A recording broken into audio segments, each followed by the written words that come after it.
Reshef of Destruction is a really easy game, so today we're going to make it a bit more challenging. We will try to beat Reshef of Destruction without losing a single duel. Let us get started. The rules are the following. Number 1. Losing is banned. If we lose any duel, we'll have to start a new game. Number 2. RNG manipulation is banned. Some of you might not know this, but in this game, it is possible to manipulate the random number generator to basically start any duel with any opening hand you want. And actually, it is what speedrunners are doing to beat this game quickly. However, in this video, we want a challenge, so we're not going to use this trick whatsoever. And finally, number 3, Phoenix mode is banned. The Winged Dragon of Ra Phoenix mode is, without a doubt, the strongest card in the game, and using it once it becomes available makes the late game trivial. So again, because we want a challenge, we'll not be using it in this video. If you ever want to attempt this challenge yourself, I would suggest getting used to the game's introduction, because if you're not cautious enough, you will be seeing it a lot. I myself have seen it many times during my test runs, but I learned from my mistakes, and when I started doing actual recorded runs, I only lost once, and completed the challenge on my second attempt. This is the attempt you are seeing right now.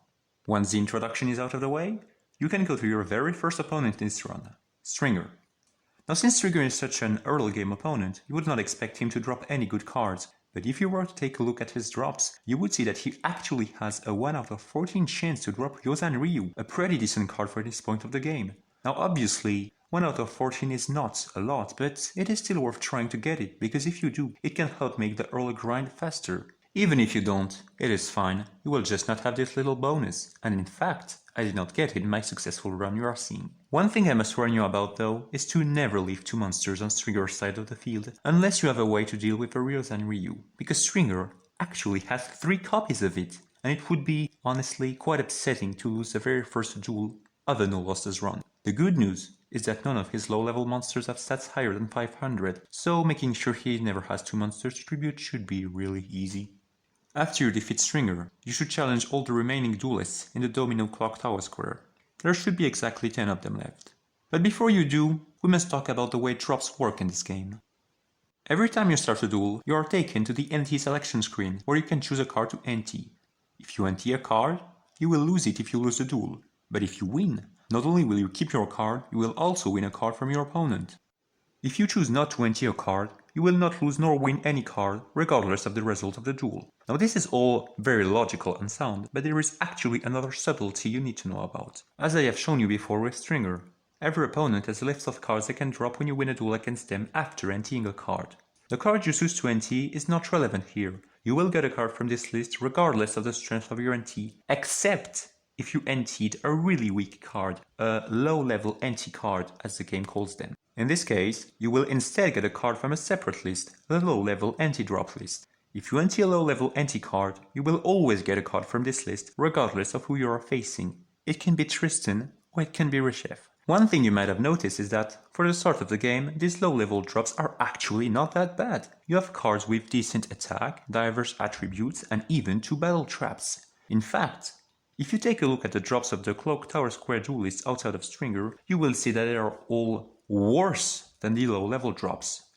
Therefore, I would advise you to NT a weak card like Skull Servant when you challenge them, so that you can get a low-level drop instead of their regular drop, and strengthen your deck this way.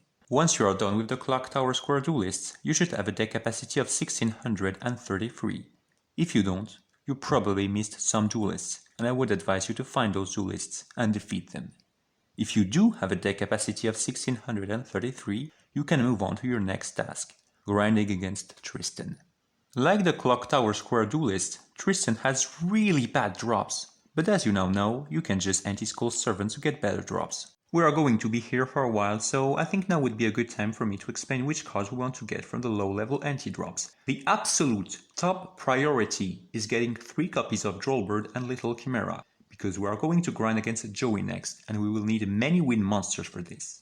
Idgeboon and Infinite Dismissal are also very important. Idgeboon will help us greatly during the early game, while Infinite Dismissal is a card that will be useful from the very start of the run all the way to the very end. We also want to get some copies of Curtain of the Dark One because Joey plays light attribute Swordsman of Landstar. Some other cards here will not help us immediately but will become useful for some later duels. Lalaliun can help us have more Thunder monsters at our disposal, and this is welcome because we only start with 3 of those. Hero's Shadow Scout, Buku and Candle of Fate are all cards that get boosted by the very common Yami field, and they all have different attributes, so they give us decent coverage against Yami field opponent. Many opponents also use many Shadow and Fiend monsters, so Weather Control, Dark Eyes Illusionist and Thousand Ace Idol are also nice addition, even though they all have low stats on a Yami field. Finally, Stop Defense will have some use against some specific later opponents. In total, we are therefore interested in about 13 cards in the low-level anti-drops, or about a third of the 38 cards in that list. This means that about 2/3 of the time we will get a card we have no interest in. This is not a problem since we can just sell them for domino. In fact, we are going to need those domino, because there is also some cards we want to buy, and the domino drops from Tristan will not help us very much. There are many cards that we are going to need, but for now we will focus on the most important ones, Beckon to Darkness and Warrior Elimination. Beckon to Darkness needs little explanation, I think. It is a low-cost removal card that is basically an auto-include in every deck, and because its deck cost is so low, it can be brought for only 600 domino. Warrior Elimination, on the other hand, is a card that is mostly only useful against Joey, but it makes grinding against him so much safer that I think it is well worth the investment. Also, it has the same deck cost as Beckon to Darkness, so it can be bought for only 600 domino as well. Of course, to buy these cards, they need to be available at the shop. There are 4 ways for a card to appear there. The first one is to start a new game. This will reset the shop to its initial set of available cards, which includes 1 copy of each of those cards. Neither Beckon to Darkness nor Warrior Elimination is in here, so this will not help us. The second way is to sell a card, which will automatically add it to the ones available for purchase. Obviously, this will not help us either. The third way is to win a duel, which will automatically add 3 cards at random to the shop. This can help us, but we need to get lucky. And finally, the fourth and final way is to enter a password in the password machine, which will automatically add a copy of a card to the shop. If you enter its password correctly, that is. That is very useful, but it costs 1000 domino for every use. I would therefore advise you to use the password machine only if you have no other choice. Here, I managed to gain 1 copy of Beckon to Darkness during my run against Tristan, since I had already gotten most of the cards I wanted from him, and had enough domino to buy an additional copy of Beckon to Darkness, as well as a copy of Warrior Elimination with the password machine. I felt it was worth using it so that I could start grinding against Joey. Admittedly, I was still missing 2 copies of Warrior Elimination, but the domino drops from Joey are so much higher than Tristan's that I knew I would be able to get those pretty quickly. Now, since Joey is the first opponent in the run that is actually dangerous, I think we should talk a bit about his deck. Here it is. The first obvious thing you probably all knew already is that Joey is playing a lot of Earth monsters, including 7 of his most dangerous ones. This is why we wanted to have many wind monsters for this grind. Joey also has a few pyro monsters. I have to be honest, I lost my first run because I underestimated how dangerous it could be, especially Kagemusha of the Blue Flame. With 800 attack, it can destroy any other wind monsters, and because it's a Pyro Warrior, it can get boosted by both Kunai with Chain and Salamandra. With an equip, Kagemusha of the Blue Flame is a 1300 attack monster, so it is unaffected by Ikebun and can only be destroyed by an Aqua monster or removal spell. It is therefore vital to have quite a few Aqua monsters, even though Joey doesn't have that many Pyro monsters. Another monster we need to mention is Swordsman of Landstar. While it may seem dangerous at first glance, it is actually not that scary. Its defense may be high, but its attack is only 500, and because the AI will always try to attack a face-on monster if it can, making it switch Swordsman of Landstar to attack position is actually not that difficult, so even without a Shadows monster you can deal with it this way. Admittedly, if Joey decides to tribute Swordsman of Landstar for Flame Swordsman, this strategy will not work, but in this case you would just have to use your Aqua monsters instead. Speaking of Aqua, I feel I should mention Arb Ninja, because he can take you by surprise if he happens to get boosted by Kunai with Chain. With an equip, it is an 800 attack Aqua monster, and you are not going to destroy it with a Thunder monster, because playing some against it just for its very specific case is just not worth it. Instead, you should use a removal card or summon a stronger monster. The last card we need to discuss is Joey's ace, Red Eyes Black Dragon. It is his only dangerous fiend monster and it needs 2 tribute to be summoned. Like with Thunder monsters, I do not think it is worth playing light monsters just for this very specific case. I will however say this, destroying a Red Eyes Black Dragon that is already on the field is very difficult. Do not let him summon it. Now that we are done with Joey's deck, let us look at the deck I use instead. This is by no means a perfect deck for grinding against Joey, and in fact, you probably noticed that here I was running only 2 copies of Curtain of the Dark Ones and only 1 copy of Warrior Elimination. This is because there is so much randomness in the early game that you have to work with what you are given. The cards I chose to use instead were Jenin, Cyber Commander, and Final Destiny. Jenin has high defense, so it could help me stall if necessary. Cyber Commander can destroy an attack position Battle Warrior, and because it is a fiend monster it will also make a defense position Swordman of Lancer attack it. Final Destiny is a bit of a gamble card, but in a desperate situation it is better to take a gamble than just lose outright. Also, half of Joey's deck is really weak, so the odds of winning this gamble are in your favor. I think most of the other cards are self-explanatory. We play many winds, a lot of water and a few shadow monsters, removal spells and battle traps. We also play Morphing Jar number 2 because it has enough attack point to crush into Kagemusha of the Blue Flame and a boosted Arm Ninja if necessary. Our two tribute monsters, Ryogan and Tatsuno Toshigo, are the only ones who have that Joey cannot destroy by attributes. Ryogan has higher attack points, but Tatsuno Toshigo is a safer play because it cannot be destroyed by Flame Swordsman and Thousand Dragon. Again, this deck is not perfect, but the good thing about fighting Joey is that it is faster to improve our deck. For every win, we will get more Domino, more expensive card, as well as a 1 out of 9 chance of getting Baby Dragon, an extremely powerful card for the early game. The only catch is that our duelist level needs to be at or above 121 if we want to use it, but the grind against Tristan should have brought us close to that already, so it will probably not take very long once the grind against Joey starts. Deck capacity will not be a problem for now, because most of the cards we are using cost very little. I started my grind against Joey, and my deck improved bit by bit. I replaced some of my padding cards with Battle Warrior Joey was kind enough to drop early on, then replaced those with a Baby Dragon, as well as 2 copies of Warrior Elimination I got with the Password Machine. My deck was now out of padding cards, and I finally had 3 copies of both Back into Darkness and Warrior Elimination. With this out of the way, we need to talk about the next card we want to buy. As before, we are interested in 2 cards the most. Those cards are Witch's Apprentice and Fiend's Hand. Witch's Apprentice may look weak, but she's actually very powerful. You see, she has a permanent effect that boosts the attack and defense of every Shadows monster on the field by 500, including herself. This means that she's basically a 1050 attack point monster with a deck cost of only 33. That is also boosting your other Shadow monsters. And if you have multiple copies of her on your field, this effect stacks so they get even more powerful. This card has 2 drawbacks though. The first one is that your opponent's shadow monsters also get boosted. The second one is that using her is really slow, but it is still an excellent card. A Fiend's Hand, on the other hand, is basically a monster version of Back into Darkness. By attributing itself, it destroys the opponent's highest attack monster. Its deck cost is much higher than that of Back into Darkness, and it uses up your normal summon. But removal is always good to have. As before, use the Password Machine to get those only if you have no other choice. If you do use the Password Machine, I would suggest picking Witch's Apprentice over Fiend's Hand, because at least she does not need to tribute herself to use her effect. With this explained, we can get back to the upgrades I did to my deck. I started removing some shadow monsters because I felt my deck was getting strong enough to destroy Swordsman of Lancer without them, and added 2 copies of Baby Dragon instead. I also was lucky enough to have a Fiend's Hand appear in the shop, so I added it as well. After this, I used the Password Machine to get a copy of Witch's Apprentice and remove Leogun to make room for her. I was beating Joey so easily at this point that when I got my second copy of Witch's Apprentice, again with the Password Machine, I felt I was ready to advance the story, even though I was still missing 2 copies of Fiend's Hand as well as the last copy of Witch's Apprentice. And it turns out I was, in fact, not ready. As you all probably knew already, the Domino Station Guard is the first mandatory duel in the game. He uses a deck that is identical to our starting deck, except for 2 of his spells that are stronger replacements of 2 of our spells. Final Destiny is replaced with Heavy Storm and Sparks with Restructure Revolution. While his cards do not have stats that go as high as Joey's, he more than makes up for it with his extremely diverse attributes. He has 3 monsters for every attribute in the game, meaning none of our card is safe, unless we manage to destroy all of his monsters for 1 attribute.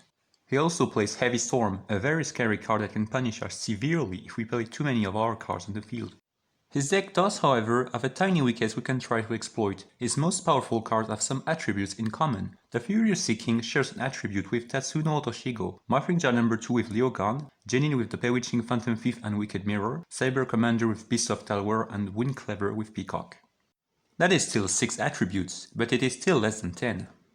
What I decided to do when building my deck for countering his is putting in as many of my strongest cards as possible, then fill the rest with important attribute monsters I felt I was missing. Before I added those, my deck looked like this. As you can see, it was still missing 12 monsters. Some easy cards to add in were Monster Eye and 3 copies of Time Wizard. Monster Eye lets me see the cards in my opponent's hand, which is useful information, as well as destroy his dream monsters that are quite strong. Time Wizard can do the same for his shadow monsters, and it can also transform Baby Dragon into Thousand Dragon, if I draw both of them. For the remaining 8 cards, I noticed that I was only playing 1 Thunder and 1 Wind monster, even though the Furious Seeking and Morphing Jar number 2 were the strongest low-level monsters in my opponent's deck. I therefore added 3 copies of Lala Leon and Rollbird.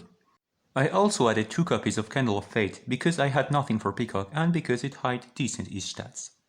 You might have noticed that I did not take any light monsters, even though the Domino Station Guard's strongest card, Beast of Talwar, as well as his low-level second strongest card, Cyber Commander, were both themed monsters. This was deliberate. I thought it was unlikely he would be able to summon Beast of Talwar, and Cyber Commander did not feel like that big a threat on his own to warrant playing light monsters just for it, especially since my opponent's other themed monsters were so weak. Was I right? Let us see. The duel starts and my opponent goes first. One important thing to look carefully in this run is the order of the moves your opponent takes. Because the AI has a fixed order priority for its move, you can gain some useful knowledge just by looking at said order. The priority is roughly as follows: set spells, activate spells, summon monsters, attack with monsters, set monsters position, and finally set traps. Here we see that my opponent first sets a card, then a monster, then another card. Because of the priority, we know that the first card set is a spell that could not be activated right now, and that the second card set is a trap. We can gain even more information by looking at the opponent's decklist. Restructure Revolution could have been activated this turn, so we know it cannot be the set spell. It should therefore be either Beckon to Darkness, Heavy Storm, or Dark Piercing Light. The identity of the trap is trivial to identify, because our opponent only has one of them. It must be Idgiboon. Regarding the set monster, we cannot know for sure what it is, but we can know what it is not. You see, the AI will never set to face down defense position a monster that has an attack higher than its defense, unless we have a monster with higher attack. Since this wasn't the case here, we know this face down monster has a defense that is equal or higher to its attack. Its possible identities are therefore one of those. My turn starts. I have 3 problems I need to deal with: the trap, the spell, and the monster. Idgiboon will destroy any attacking monster with 1000 attack or less, so the only card in your hand that is unaffected by it right now is Baby Dragon. However, we know his set monster can be Petit Dragon or Ain, and it would be a huge setback to lose it so early. I think for a bit, and decide I should use Morphing Jar number 2 as bait. It is a shame to lose such a good monster early on, but I have an even better one with the same attribute in my hand, so it seems worth it. I attack and activate Idgiboon, as expected. I lose my monster, but at least now I will not have to worry about his trap anymore. With no further plays, I end my turn. My opponent draws and immediately sets a spell. Since he does not activate it immediately, we know it can be either Beckon to Darkness, Heavy Storm, or Dark Piercing Light. I now have to deal with at least 1 and maybe up to 2 removal spells. This is not good, but it gets worse. My opponent tributes his set monster to summon Doma the Angel of Silence. I am hit with a direct attack. With a fifth of my life points already gone, I draw. I have no card to deal with Doma. It is at this point I realize I was not ready for this duel.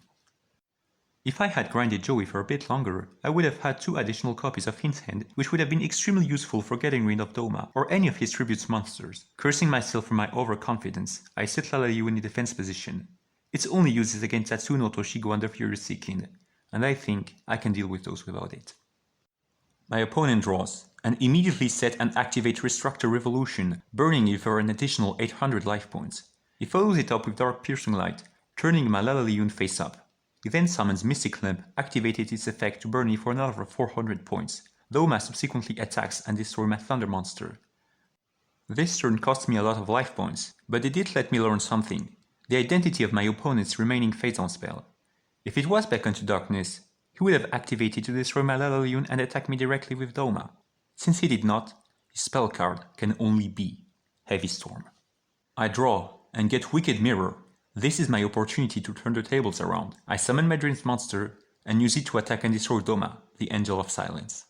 My opponent draws. He sets a monster, then switches Mystic Lamp to defense position. I draw. Since my opponent did not attack with his set monster, I know it is incapable of destroying my Wicked Mirror. I attack it to reveal its identity. It is Curtain of the Dark Ones, and it gets destroyed by my Wicked Mirror. I then summon Phantom D1 to attack and destroy the defense position Mystic Lamp.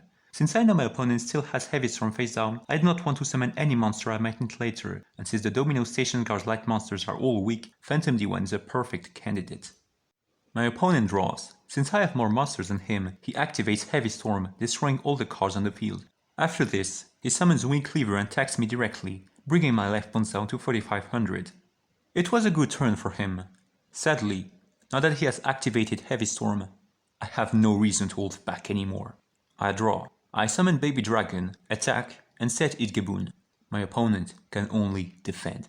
I attack again, destroying his set monster, then attack directly with the Furious Seeking.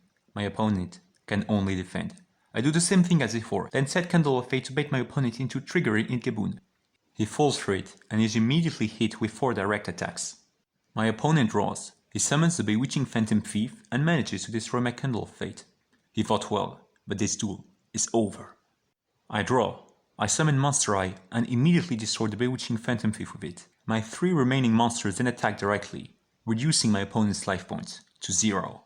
This was closer than I would have liked, but fortunately I was able to win. I will not even need to go back to grinding after this close call, because the next fights will all be much easier than this one. I defeat the duelist in Domino Station, then board the duel expert to proceed with the story. There are 3 duelists in the first car. 2 of them are optional, but they are easy enough and have decent drops. I would advise you to fight them, but try playing cautiously because you cannot heal between fights here. I do just that and manage to win both optional fights without losing a single life point. We now have to fight the Train Guard. This is his deck. As you can see, this should not be too hard. His cards have high defense but not very high attack. The worst he could do is tribute them to summon his high level monsters. Try to avoid that. Also, if you got some copies of self-defense, I would advise you to add them to your deck. I defeat him quickly, losing only 100 life points in the process. Panic is next. His deck is alright, but it has one glaring weakness you can exploit. He only has Shadowed and Fiend monsters. Therefore, if you add many Dream and Light monsters to your deck, you should be able to defeat him pretty easily. You do not have to play only Dream and Light monsters though. Cards capable of destroying his monsters in battle, like Baby Dragon or Phantom D1, are also fine. Here, I use Baby Dragon and Time Wisdom to get 1000 Dragon on my field and got an easy win. With Panic defeated, we could leave right now, but there is still another opponent we have to fight. In the last car of the train, 2 optional duelists await, a father and a daughter. The father is way too dangerous to attempt, but the daughter is easy enough and can drop a really good card, Hourglass of Life. In exchange for 1000 life points, this card can boost the attack and defense of every monster on your field by 500, including itself. She is playing 1 copy of it though, so ideally, you should never leave a monster on her side of the field so that Hourglass of Life only has itself to boost if she happens to play it. You should also add a few dark monsters to your deck, just in case. And obviously, you should remove all of the cards you added to fight Panic. In my run, she played Hourglass of Life on her first turn, but I had Missing Clep in my opening hand, so I was able to destroy it instantly. I then easily defeated her. After that, I went back to my house to heal, then went to the shop and used the password machine to get my 3rd copy of Witch's Apprentice. Finishing the Duel Express section of the story unlocked 3 easy opponents, Kaiba's Battler, duelable both in the Domino Station and in the 3rd car of the train, as well as Damian Draco, that we defeated earlier on the train. Once they are defeated, we need to prepare for the next important fight, the very first Millennium Guardian. At first glance, this may seem like another Panic situation. It is true that this opponent is only playing Dream and Light monsters, but there is one key difference. His monsters actually have really high stats. Also, we do not have many Shadow monsters. I could have grinded against Joey to try buying more of those, but instead I got a better idea. Did you notice that many of his monsters are spellcasters, including a majority of his Dream monsters? That is right. We will not grind against Joey to prepare for this fight, but we will take inspiration from the strategy we used to defeat him so many times. The good news is that I already had 4 copies of Last Day of Witch available at the shop, so I did not even need to use the password machine. The bad news is that I only had enough Domino to buy 1 copy of it, and I was too lazy to defeat Joey a few times so that I could get the amount I was missing. Therefore, I got overconfident again and decided 1 copy would be enough. How could this go wrong? The deck I ended up using looked like this. Was it strong enough to be overconfident? Let us see. The duel starts and my opponent goes first. He summons a monster, then sets a card. Again, we know this set card must be Idgeboon because he played it after his monster, and Idgeboon is the only trap in his deck. The identity of his face-on monster is harder to guess though, because many of his monsters have a defense higher or equal to their attack. My turn starts. It may not look like it, but I am actually in a very difficult situation. Because of Idgeboon, I cannot destroy my opponent's set monster right now, and I also have no shadow monster in my hand. If this set monster is a light monster, and my opponent summons Hourglass of Light next turn, I will have to face two extremely strong monsters I have no way of defeating right now. The duel barely started, and yet it feels like I could lose very quickly. There is still, however, a glimmer of hope. The single copy of Last Day of which I bought is in my hand. With it, I can destroy light spellcaster monsters. We need to talk about the AI a bit more. You see, when it has to choose between multiple monsters it can summon, it will always choose the one with the highest attack and defense total, and if tied, will just take the leftmost one in its hand.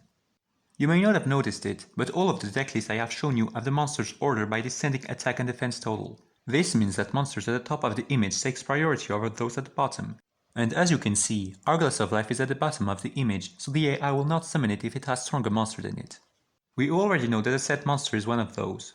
Lucky Trinket we can destroy with Last Day of Witch. The Bewitching Phantom Thief, Jenin, Necromancer the Time Lord and Mystical Ship number 2 we can destroy with our Fiend monsters. The only card we have nothing against is Muse A. But if it is Muse A that is face down, our opponent will only play Hourglass of Life if it has none of these monsters in hand. It may fail, but betting on its chance is our only hope. So after thinking for a bit, I set Battle Warrior face down and end my turn. My opponent draws and immediately tributes his monsters to summon Lamoon. My monster falls, but my gamble paid off. Lamoon is a spellcaster monster. I draw and get Swordsman of Landstar. I am about to activate Last Day of Witch, but before I do, I stop myself. What if my opponent has other light monsters? I still have no shadow monsters, and I also need to deal with Idgeboon. The good thing is that since I drew Swordsman of Landstar, I have a monster that Lamoon cannot destroy without a boost. Even if Lamoon got boosted, I could use Last Day of Witch to destroy it. Wanting to play cautiously, I set Swordsman of Landstar and end my turn. My opponent draws, he summons a monster and immediately goes on the offensive. Lamoon attacks Swordsman of Landstar, but failed to destroy it as expected. Having nothing else to do, the Millennium Guardian switches his other monster to defense position and ends his turn. I draw and get Baby Dragon. With this card I can finally start attacking. I activate Last Day of Witch and destroy all of my opponent's monsters. It seemed the monster he summoned was also a spellcaster. I summon Baby Dragon and attack directly. My opponent can only defend. I draw and get Infinite Dismissal. I attack with Baby Dragon, destroying the set Jenin. I then use the weak Bite Choose to trigger Idgeboon. Again, my opponent can only defend. I attack again, this time setting Infinite Dismissal to protect my weaker monsters. The Millennium Guardian uses Bright Castle to power up one of his monsters, but Infinite Dismissal stops its attack. I destroy the boosted Lucky Trinket with Baby Dragon, then launch back-to-back direct attacks. My opponent can only defend. Since he did not even try to attack my Fiend monster, I know he must have set a Dream monster. I summon my weak Shadow Spectre and destroy it, as expected, then cut my opponent's remaining life points in half with my other monsters. For good measure, I set the Idgeboon I drew face down, then end my turn. My opponent tries to launch a desperate attack, only to be struck by my trap. He played well, but this duel is over. In the end, I never drew a shadow monster, but I won anyway. And with this victory we have now unlocked a new opponent to grind against, the Duel Machine. You see, if we tried to enter a Kaiba Corp before, we'd have had to duel Rebecca, and we do not want to duel her if we can avoid it. Fortunately, by defeating the first Millennium Guardian, she disappears, meaning we will not have to worry about her whatsoever. This is a deck of the Duel Machine for the Novice level. You will never lose to this deck the same way you will never lose to Tristan. Why fight it now though? Well, take a look at its drops. These are some good drops. There is one monster for every attribute, as well as a battle trap we have no copies of right now. Unfortunately, the Domino drops are very low, and in fact as low as Tristan's, so you only want to fight the Duel Machine for these cards. The question is, for how long? Well, I would advise you to get at least 3 copies of Jin the Watcher of the Wind as well as Bear Trap. If you can, also try to get 3 copies of Serpent Marauder and Phantom D1, because we will have to go back to grind against Joey at some point, and these 2 cards are good to have for this. The other 700 attack points monster are useful as well, but do not waste your time just to get them, because you will have other opportunities for that later on. This grind is most likely not going to get you a lot of Domino, but just in case I will tell you which card you want to buy next. Again, there is 2 of them, Petimoth and Oshiningen. If you have never used Petimoth before, you might question why you want to use what seems like a weak normal monster. And honestly, you would be right, if Petimoth was indeed a weak normal monster. But it is in fact an effect monster. even though the game does a pretty awful job at telling you this. You see, if Petimoth is on your field at the start of your turn, it will automatically transform into Larva Moth. Larva Moth will then transform into Cocoon of Evolution on your next turn, then Great Moth, and finally perfectly ultimate Great Moth. Essentially, if you can protect it for 2 turns, you first get a 2000 defense wall, then a 2600 attack beater, and then an even stronger 3500 attack beater, using a card with a deck cost of only 16. Hoshiningen, on the other hand, is basically just a light version of Witch's Apprentice, but with a higher price, higher deck cost, and lower attack. It does have higher defense, but generally you want to attack rather than defend. It does not make Hoshiningen a bad card, and in fact you want to get 3 copies of it as well, but it is just not as good as Witch's Apprentice. Of these 2 cards, Hoshiningen is the more important card because unlike Petimoth, it is capable of defending itself on its own immediately. With that being said, if you just started grinding against the duel machine and Petimoth is available in the shop, buying it may be a good investment since it will allow you to win your grind duels faster. But if it is not, just save your money for Hoshiningen. Regarding my run, I managed to get a copy of Petimoth in shop, so I bought it to strengthen my deck, just like I advised you to. It took a while, but I also managed to get 3 copies of Jin the Watcher of the Wind and 2 copies of Bird Trap from the duel machine. I could have kept grinding to get a 3rd copy, but I discovered that one was available in the shop. Since it only costs 800 domino, I figured I could just buy it to save some time, once I had enough money. I was not missing much though, so I knew I would be able to get it very soon. Now that we have better cards, we can try challenging some new opponents. The first one in the list is Roland. Some of you might notice that his deck looks really similar to the starter deck of the Sacred cards. Certain cards are missing though, and that is because 150 cards were actually cut from Reshef of Destruction. There was none of them in the starter deck, so they had to be replaced by Cabaman themed cards. This can make this deck a bit tricky to go against, because if you leave too many monsters on Roland's side of the field, he may play something unpleasant. The good news is that thanks to the duel machine, we can fill our deck with 700 attack monsters that Roland will most likely struggle to deal with, because he only has 8 low-level monsters with higher attack. Roland also plays no Dreams, no Fire and no Thunder monster, so any 1 tribute Shadow, Forest or Water monster you summon should be an instant win. Try not to play too many though, because if you brick in this duel, you might lose a run right here. I only played 3 and it worked perfectly. I defeated him without losing a single life point. Roland can drop many good cards. Here I got Penguin Soldier. It is not the best draw, but it's not the worst either. At least it has over 700 attack, and since it is an aqua monster it will be useful against Joey. After this, we can fight a Kaiba cosplayer at the Egypt exhibition. This should be a quick and easy win. Mokuba is next. We have to be more cautious here. 2/3 of his deck is useless, but the last third is actually pretty scary. Crocodilus has over 1000 attack, so it is unaffected by Igiboon. I would suggest playing many Thunder monsters, Swordsman of Landstar, Battle Warrior and a few Tribute monsters. Thunder monsters deal with Crocodilus, you need them. Swordsman of Landstar gets destroyed by Mokuba's Shadow monsters, but blocks everything else in his deck. Battle Warrior blocks everything except Crocodilus, so it is a good pair with your Thunder monsters. Finally, Tribute monsters are an instant win if you manage to summon them, and your defensive monsters are here for that. But again, do not play too many of them. There are other ways to defeat Mokuba. Baby Dragon, for example, is also an instant win and you do not want to break in this duel. In my successful run, I used 3 Tribute monsters, just as I did against Roland, and won without losing a single life point again, just like I did against Roland. I wish I could have gotten Crocodilus from Mokuba, but instead I got Darkness Approaches. Well, at least we now have enough domino to buy our final copy of Bird Trap. With all of this done, we can proceed with the story. The Puppeteer of Doom is basically a slightly stronger version of Panic.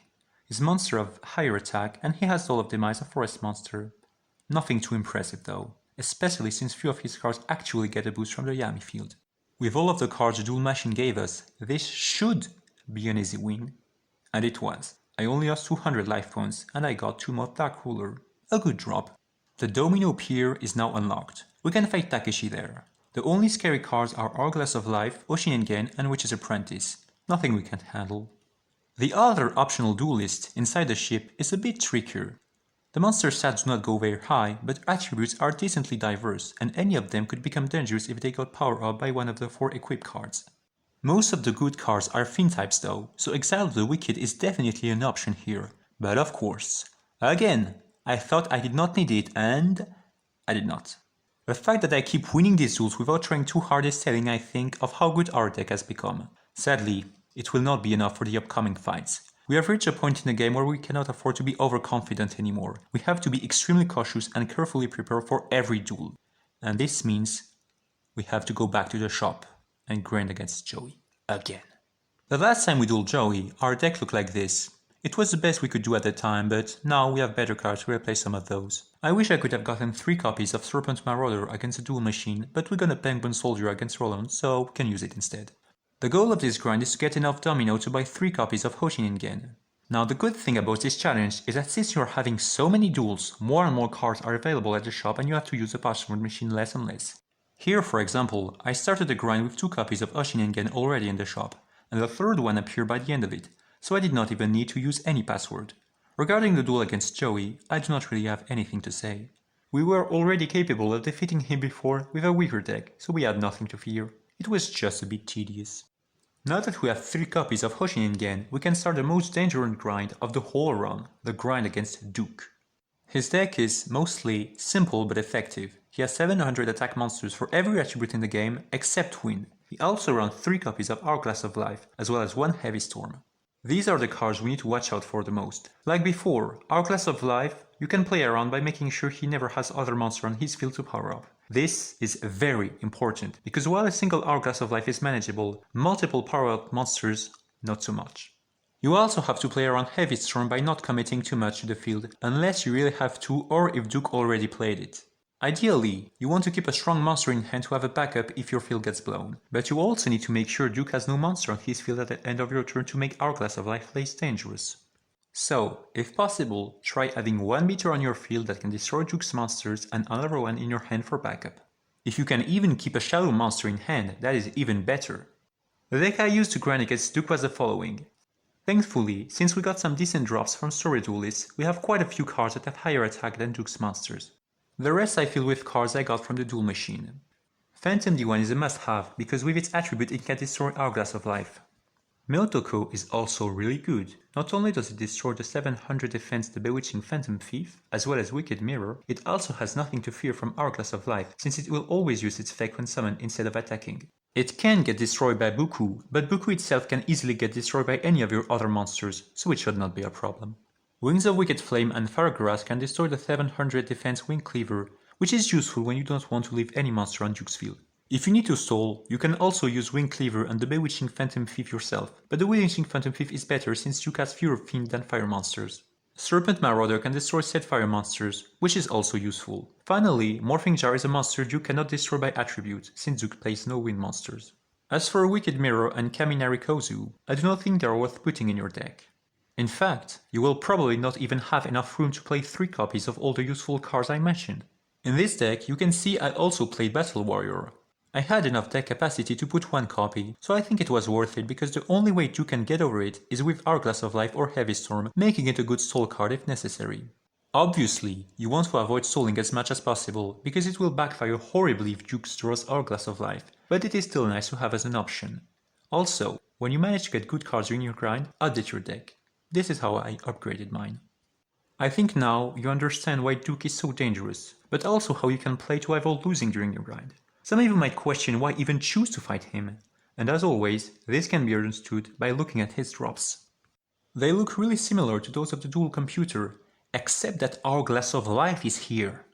You also get Heavy Storm, cards with high cost that can be sold for decent domino, as well as Firegrass and Wicked Mirror, but the top priority is obviously Hourglass of Life. You want to fight Duke until you get 3 copies of it, and once you do, stop immediately.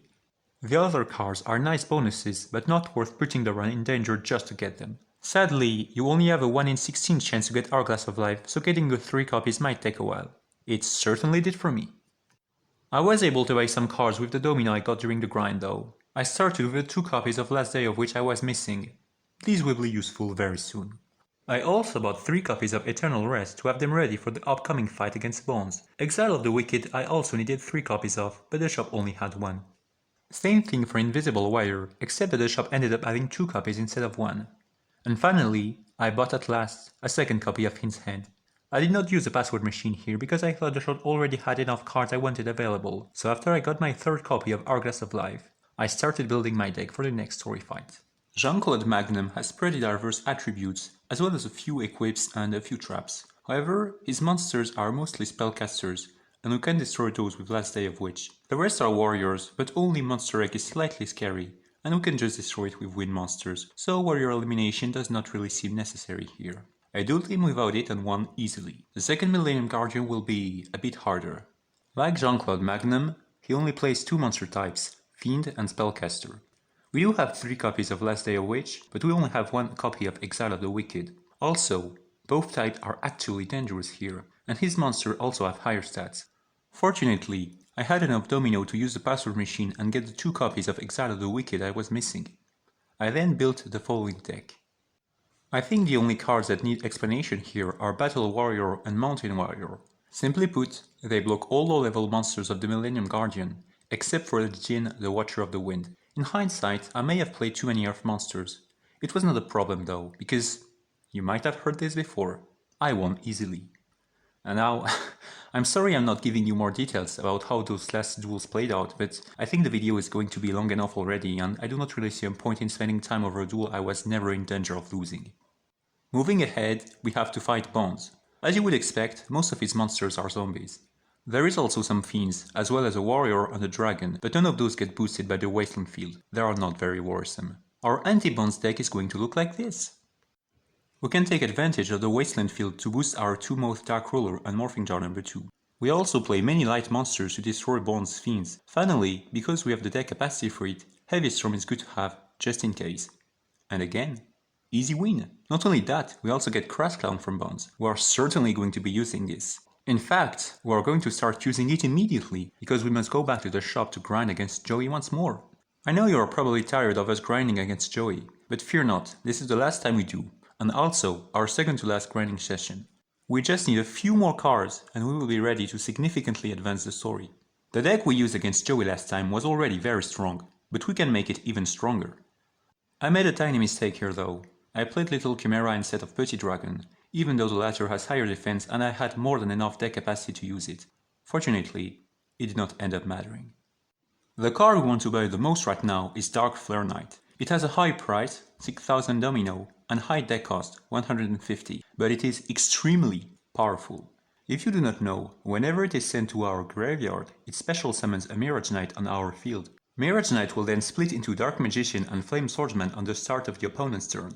Basically, if we draw Dark Flare Knight, we can discard it immediately and get a Mirage Knight on our field, for free. This is tremendously useful for both story duelists and grinding. If I could run 3 copies of it, I would. But sadly, it is limited, so 1 copy will have to do. After many duels with Joey, I finally had enough domino to buy Dark Flare Knight. It took some time, but at least I did not have to use the password machine, since it had already been available at the shop for quite a while. I obviously added it to my deck immediately. It was at this time I realized that I could also use Slifer to beat Joey faster. It takes 3 tributes to summon, but most of the time a single direct attack is all it takes to instantly win the duel. So I added it as well. I still did not notice I could use Petit Dragon instead of Drollbird though. Oh well, maybe next time. You might have guessed it, but the fact that we are still trying to improve our anti-Joey deck means that this grinding session is not over just yet. There is still 1 card we want 3 copies of. Before we get to it though, I should probably get the copy of Fiend's Hand I am still missing, as well as 2 copies of Petit Moth. The good news is that with Dark Flare Knight and Slifer, Joey is even faster to defeat than before. I was therefore able to quickly get my hand on the last Fiend's hand and put it immediately in my deck. The bad news is that for Petit Moth, I had to use the password machine twice because no additional copies appeared in the shop on their own during the grind. To be fair, I did not really need to buy Petit Moth at this point, but I was getting bored with all the mindless grinding and wanted a little break. So I decided to fight Mai. I know it sounds ridiculous to fight her for such a meaningless reason, especially with how strong her monsters are. However, defeating her now may actually help us against Joey. You see, Mai can drop some decently strong monsters, and since we still have some deck capacity to spare, we could use one of them to win faster. We have to defeat Mai first though. Most of her cards are wind monsters, but she also has some pyro and forest. I wish there was a card to destroy all winged beasts on the opponent's field, but sadly there is not. We will have to find another way, and this other way will be this deck. As you would expect, we are playing monsters with attributes that counter Mai's. Flame Swordsman is really good here, because not only is it stronger than all of Mai's low level monsters, it can also destroy her peacock with its pyro attribute. You have to watch out for equips though, since the powered up Harpy Lady has 2190 attack points. Fortunately, we can play that game too with all 3 Hourglass of Life. We also have room for Heavy Storm, so we play it. We however do not play Hit-Gaboon because almost all of our cards are unaffected by it. Unless I am mistaken, I think this is the very first time we duel someone without it. And I fear we will have to get used to it. The duel goes as expected, but unfortunately, my only drops Amazon Archers. It is a card we are going to be using, don't get me wrong, but it will not help us against Joey. That is a shame. Well, back to the grinding it is. The final card we need to buy before we are done with Joey is Different Dimension Dragon.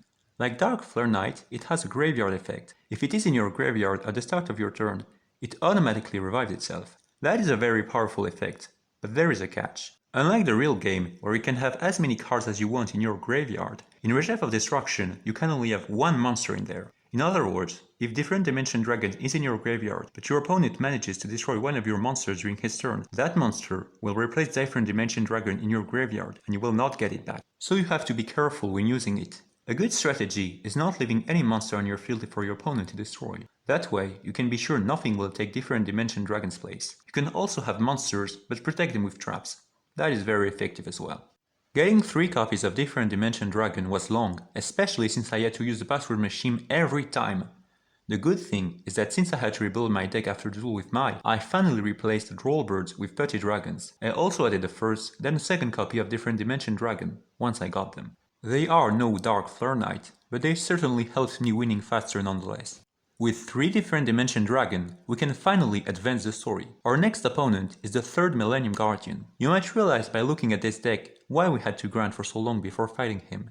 His cards have diverse attributes, types and high stats. There is not really a weakness we can exploit here, so the only solution we had was doing the exact same thing as him and just pack our deck with good cards. Well, almost. I realized I only had 37 cards to put in my deck, so I had to find a few padding cards. Mai was kind enough to drop us an Amazon Archers, so that was already one. The Puppeteer of Doom dropped us Tumult Dark Ruler, a card that is decent here, because most of the Millennium Guardians monsters only have 900 attack points. That was the second one. For the last one, I had no idea, so I just took Battle Warrior because of its high defense. In hindsight, I probably should have added Heavy Storm instead, since by this point I still had enough deck capacity to play it. A tiny mistake, but I still won without a problem. The card I got was Electric Lizard. My top choice would have been Toadmaster, but this card is useful as well. After this, I went to Italy to have an optional rematch with Jean-Claude Magnum. His deck is pretty similar to the one we just defeated, so for once I did not even have to rebuild my deck. Again, easy win. Here I was mostly hoping for a Doron. Instead I got Hungry Burger. That is kind of you, Jean-Claude, but I fear I will never be able to use this. Oh well. Para and Dox are next. This will be a gauntlet. We first duel Para, then either Para again or Dox. Para's first deck is this one. The stats are getting higher, but at least his low-level monsters have only 3 attributes. Para's second deck looks like this. That is right, if you choose to fight Para twice, he will use a different deck the second time. Now I wish I could do the same. The second deck is not too different from the first one, except for the 2 copies of Jirai Gumo, a level 4 with 2200 attack points. Finally, Dox's deck. He also plays 2 copies of Jirai Gumo, so will not be able to avoid it. His other monsters also have completely different attributes from Para, so I think he's not worth fighting. Just duel Para twice. We will need to make some adjustments to our deck. Hourglass of Life and Honshin Ingen will not help us here, because they get weakened by the Yami field. Instead, we should play some Pyro monsters. They will help us destroy Jirai Gumo, as well as Frenzied Panda and Barrel Lily. Candle of Fate gets boosted by the Yami field, making it a good choice here. Flame Swordsman does not get such a boost, but with its high attack and attribute it has nothing to fear from Para's low level monsters. For my padding cards, I kept Amazon Archers, but replaced the other 2 by Heavy Storm and Swordsman of Landstar. Heavy Storm is obvious, as I should have put it in from the start. Swordsman of Landstar has high enough defense to block most of Para's monsters, and with its light attribute it could even destroy Shadow Ghoul. If you ever attempt this challenge and do not get Crossdown on Amazon Archers like I did, you could play 2 additional copies of Swordsman of Landstar instead.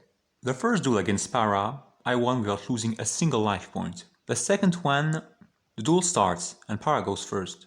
He summons Bold Penguin in attack position, then sets a trap. We know it has to be Hit-Gaboon, because it is the only one in his deck. My turn starts. I summon Witch's Apprentice, boosted by Yami field, then attack and destroy Bold Penguin. Para draws, and can only defend. I draw and get Hit-Gaboon. I immediately attack and destroy Para's defense position monster, Karadiman. Then I set Petit Moth and Idgeboon. My plan here is to use my trap card to protect Petit Moth and let it evolve. Para draws, then summons Bolt Penguin. Since it has 1100 attack points, it is unaffected by Idgeboon and can destroy my Petit Moth. My plan failed. I draw and get another Idgeboon. I destroy Bolt Penguin with my Witch's Apprentice. I could have summoned Candle of Fate here, but I chose not to because I wanted to have it available if Para summoned Jirai Gumo. Para draws, and does immediately what I feared, destroying my Witch's Apprentice and bringing my life points down to 715. I draw and get Invisible Wire. I summon Candle of Fate, but do not attack with it and simply set it. Remember, Para still has an Idgeboon face down. If I attack, I would just lose my monster. So it is better here to leave it in defense position and hope Para attacks into it with Jirai Gumo. Para draws. He summons a monster, then attacks Candle of Fate with Jirai Gumo, just as I had hoped. Jirai Gumo is destroyed. Para then switches his other monster to defense position, effectively telling me that it is a forest monster. I draw and get Flame Swordsman. I tribute Candle of Fate to summon it and I have just won. There is nothing Para can do at this point to get rid of Flame Swordsman. So we can just move on to our subsequent opponent, the 4th Millennium Guardian. As you can see, he's basically playing a stronger version of the 3rd Millennium Guardian's deck. Since there is no weakness to exploit here, we'll have to use the good stuff deck again. I therefore removed the Pyro monsters and added back Hourglass of Life and Hoshin Ingen. Regarding the padding card, Swordsman of Lansar is fine because it blocks all of our opponent's low-level monsters. In fact, I even removed Heavy Storm to add a second copy of it because I feared I might not have enough deck capacity. It turned out I had just enough to fit Heavy Storm, but I did not notice. I guess we will have to do without it for one more duel. The said duel did not last for long because I opened with Dark Fleur Knight. It took me only 3 turns to defeat the Millennium Guardian. There are some cool cards I could have gotten from this win, but sadly the drop was just Steel Fan Fighter. To be fair, our deck does not really need to be improved for now. Big 5 Jinzo is a bit weaker than the Millennium Guardian, but still quite strong. The 3 most scary cards here are Psycho Puppet, Jinzo and Heavy Storm. No weakness to exploit here either, so I just replaced the 2 copies of Swordsman of Lansar with Heavy Storm and Tomb of Dark Ruler. The duel could have gone poorly, because I forgot that I had to play around Heavy Storm and use 4 of the 5 cards in my opening hand during my first turn. When I realized it, I got scared when Big 5 Jinzo said a spell, but fortunately it was just Muyon Curry. From this point on, I tried to use as few cards as possible from my hand in order to be ready if I happened to get hit by Heavy Storm. I still had to use some of them though, because I had to make sure no monsters were left to tribute summon Jinzo. It worked out well enough and we won the duel without too much trouble. Some optional fights are unlocked at this point, but we do not need those anymore. We can go straight to the next story fight. Rex. Rex has some very strong monsters, as well as pretty diverse attributes. There is however one weakness we can exploit here. His monsters are either Earth attributes or Dragon types. Earth monsters we can destroy with winds, and Dragon monsters we can deal with Dragon Capture Jar. Wind monsters we have plenty of thanks to the many grinds we have to do against Joey. Dragon Capture Jar we have not bought yet, but it costs only 600 domino, and since it is limited we only need to buy a single copy. That being said, it is not what I did during my successful run, because Acid Trapple was available in the shop and I had enough money to buy it. I figured it would be more versatile, since it eats all of Rex's monster, so I used it instead of Dragon Capture Jar. This is the deck I ended up building. I removed Crassclown because Rex has Fiend monsters, and Idgeboon because his monsters are too strong. I replaced those with Wind monsters. I also replaced Amazon Archers with Acid Trapple since it is a much better card. And once again, I removed Heavy Storm because I feared I might not have enough deck capacity for it, even though it turned out I had. Up to this point, I had never been punished for this mistake I always ended up making. Let us hope that did not change with the duel against Rex. The duel begins and Rex goes first. He summons Trachodon in attack position and ends his turn. My turn begins. My starting hand is not great. I have 2 copies of Hoshin Ingen, Hourglass of Life, 1 Beacon to Darkness and 1 Bird Trap. At the very least, I can use Beacon to Darkness to destroy Trachodon, but if Rex summons another dinosaur with more than 1500 attack points, I will have nothing to deal with it. I activate my spell, summon Hoshin Ingen and attack directly with it. I then set Bird Trap and end my turn. Rex draws. He summons Fairy Dragon and attack my Hoshin Ingen with it. Fairy Dragon only has 1100 attack points, but since it is light attribute, it gets boosted by one monster's effect and becomes unaffected by Bird Trap. Hoshin Ingen is destroyed. I draw and get Invisible Wire. I want to get rid of Fairy Dragon, but if I summon another copy of Hoshin Ingen, it will once again have enough attack point to be unaffected by Bird Trap. Not wanting this to happen, I set Invisible Wire and end my turn without summoning any monster. This is risky, because if Rex Tribute summons a monster, I will have nothing to defend myself and will get hit with a direct attack. However, I see no better play. Rex draws. He summons Little D in attack position and goes on the offensive. Bird Trap destroys Little D, then Invisible Wire destroys Petty Dragon. My gamble paid off.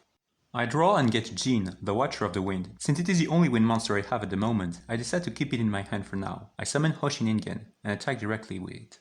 Rex draws. He summons a monster in defense position and ends his turn. I draw and get Bird Trap. Here, I make a mistake and immediately attacks Rex's Phaeton monster. It turns out to be Lesser Dragon, which thankfully my Hoshin Ingen is able to destroy.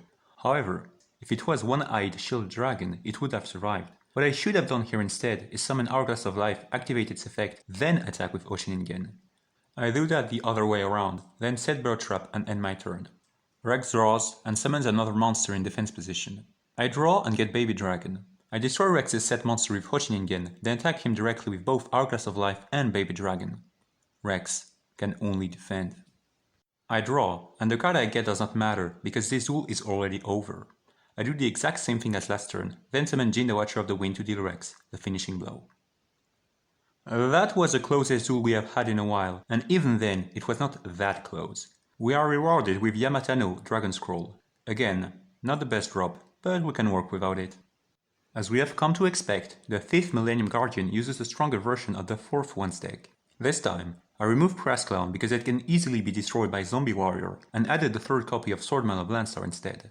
Like before, it can block all of the low level monsters unless they get boosted by one of the equips here. I also removed a copy of Idgibun to make room for the better traps we have available. I still did not play Heavy Storm for this duel, but this time I had a valid reason. I don't have enough deck capacity. It finally happened for real after all the time I spent worrying about this.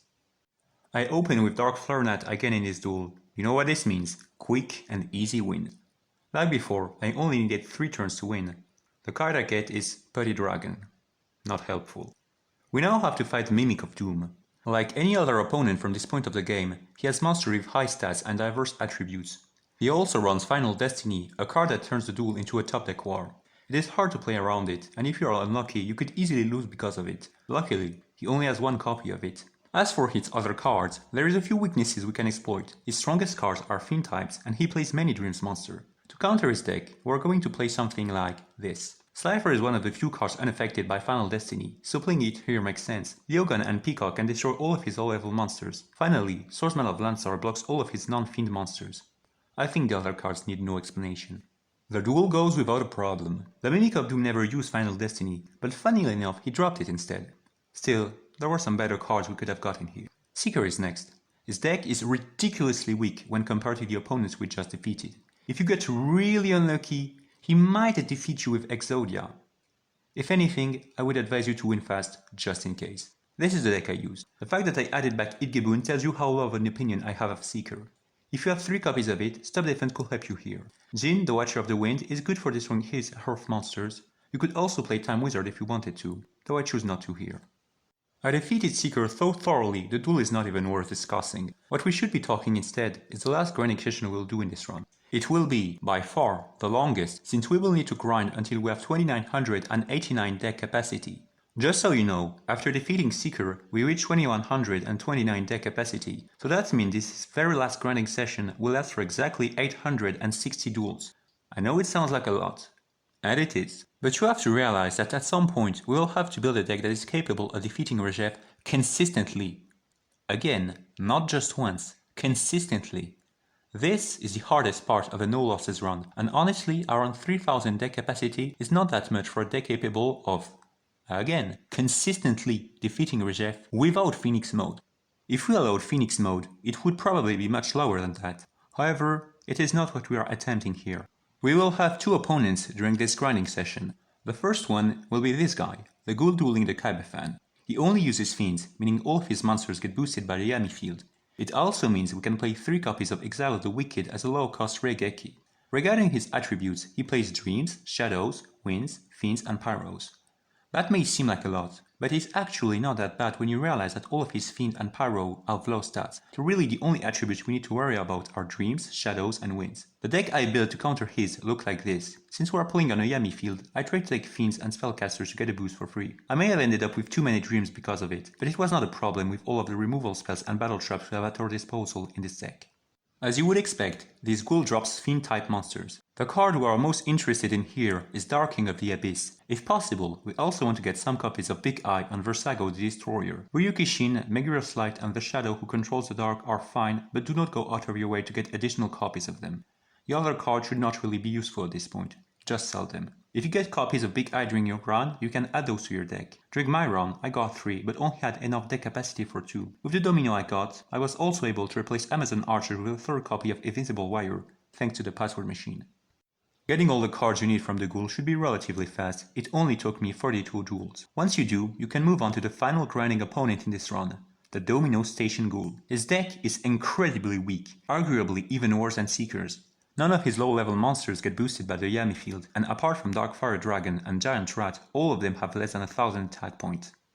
His tribute monsters are not much better, only Musician King and maybe Hyozan Ryu are threatening. Also, unlike most of the generic ghouls, he does not even play Bear Trap, only Eat Gaboon. That being said, his domino drops are high, 300 on average, and his card drops can be sold for even more money. Finally, because he uses the Yami field, we can use it to our advantage by playing cards that get boosted on it, and win faster this way. All of this makes him the perfect opponent to grind against before the late game. When you start dueling him, you want to use a deck that looks like this. Obviously, you will be missing some of the cards listed here, and even if you had all of them, you probably would not be able to use them all right away, because the deck cost total of this deck is 2207. I will suggest unpacking cards later to replace the ones you are missing, but you will probably not use them for long anyway. Getting all the deck capacity and domino you need should be pretty quick when you are fighting such an easy opponent.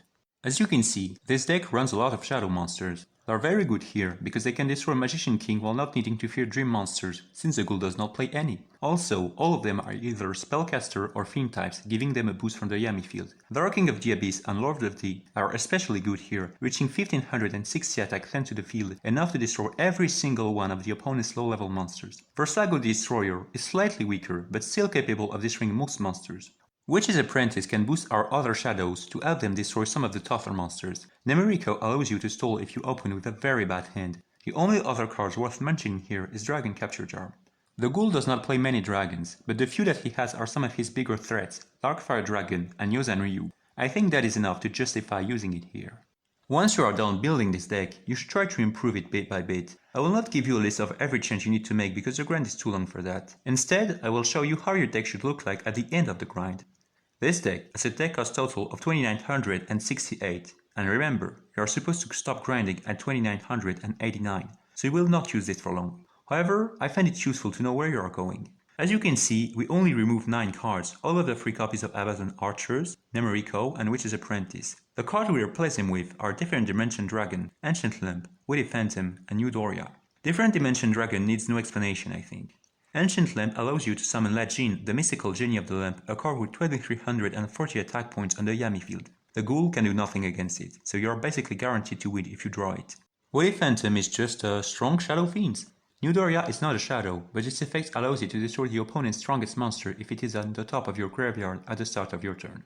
Now, let us talk about the padding cards I mentioned earlier. Depending on your deck capacity, you may have room for some of the stronger ones, or you may need some with very low deck cost instead. You also will probably not have all of them available from the start. Whatever it is that you need, you will most likely find it somewhere in here. Let us go from the highest to lowest deck cost. Mammoth Graveyard is without a doubt the single best padding card. While it does not get a boost from the Yami field, it has a continuous effect that lowers the attack and defense of every monster on the opponent's field by 500. That makes it very strong, but also very slow, which is a problem when you are grinding. That being said, if you do not mind losing speed for safety, you could use it as a regular card instead of a padding card, but I felt it was not necessary past a certain point. In defense position, Witch of the Black Forest blocks all of the ghoul's monsters, except for Hyozan Ryu. That is pretty useful if you want to stall, but since most of the time you will just be going on the offensive, it is only slightly better than Versago the Destroyer for an 18 deck cost increase. Big Eye you can get from the previous ghoul, so it can replace the copies of Lord of the you are missing at the start. However, since it is not a Shadow monster, it cannot destroy Magician King and it gets no boost from Witch's Apprentice. Also, it gets destroyed by Skullmark Ladybug. The decks I showed you only use 2 copies of Versago the Destroyer, but you can definitely use a third if necessary. Megaverse Light and the Shadow who controls the Dark are pretty similar. You can get both of them from the previous ghoul. They get enough attack point with the Yami field to be unaffected by Idgebun, and with Witch's Apprentice they can destroy all of the opponent's low level monsters. You can play those instead of Nemiriko at the start. Parasite can tribute itself to transform the opponent's strongest monster into another copy of Parasite.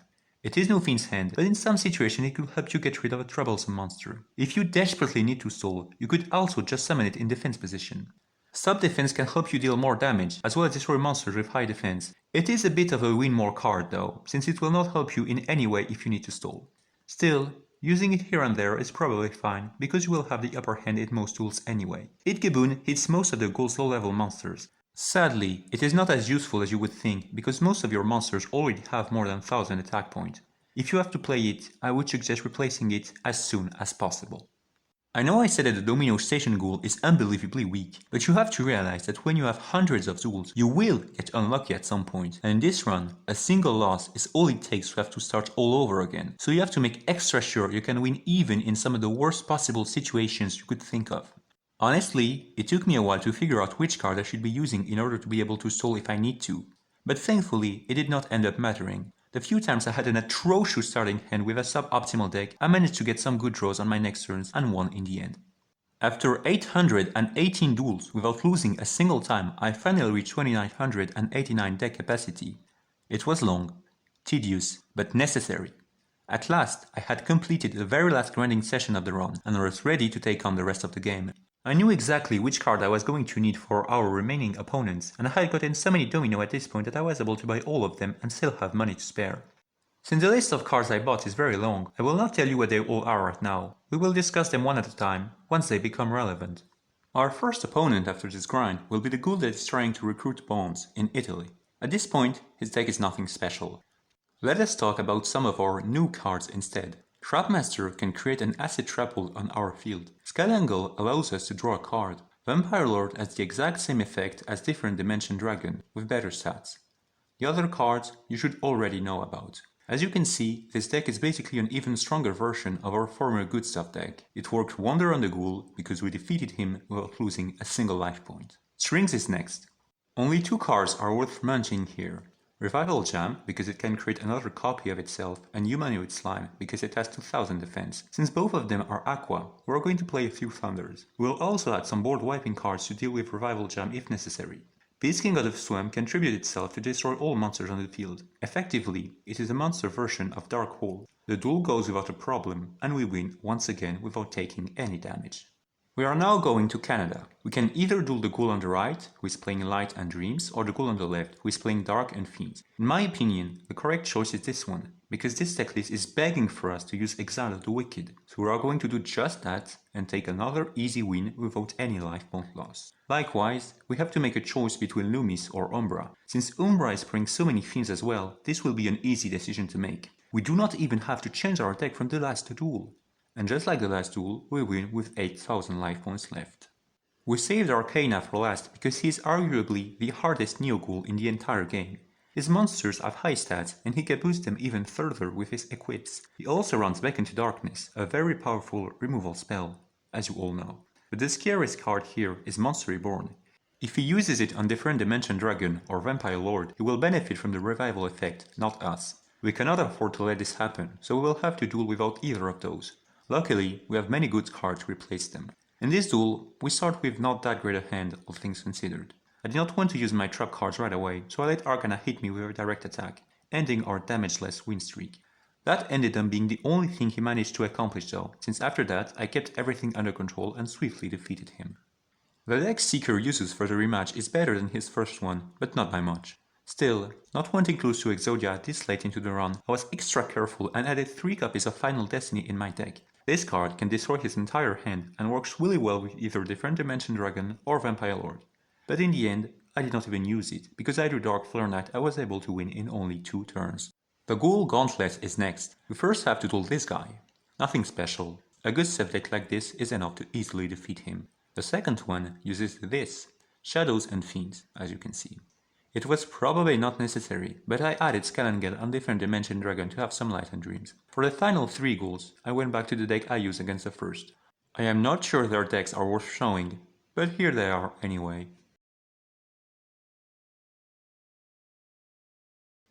Bended Keith's deck is honestly quite funny. It gives the impression that he thinks we are still in Duelist Kingdom or Forbidden Memories. Unfortunately for him, high-level monsters have to be tribute summoned now. Most of his spell cards are weak, but the few that are not are very strong. Different Dimension Dragon and Vampire Lord can be stolen by Monster Reborn, Brain Control, and Change of Heart. So again, we should not play those for this duel. Instead, we can read some type-destroying cards like Exile of the Wicked and Stainstorm. The duel is, as usual, an easy win. The only thing Bennett Keith could do is burn us for 1000 life points with Tremendous Fire.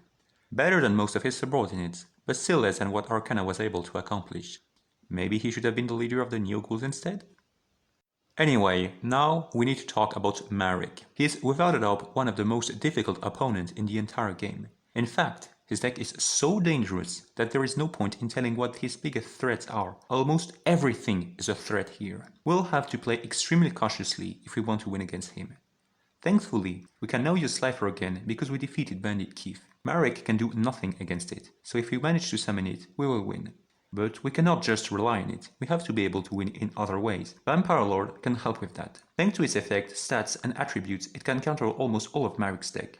I know I told you before that you should not play a reviving monster against an opponent with Monster Reborn, but Vampire Lord is just too valuable here. You have to realize, Monster Reborn is the only card in his deck that lets him get rid of it for good, and even then he needs to activate it when Vampire Lord is in the graveyard.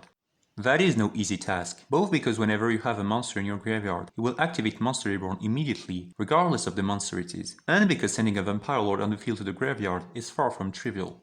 Also, even if he manages to send it to the graveyard, Vampire Lord will just resurrect to your field on the next turn if he does not activate Monster Reborn immediately.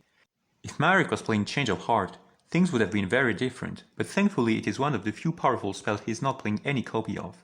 All of this means that if you can manage to summon Vampire Lord on your field, you will probably win.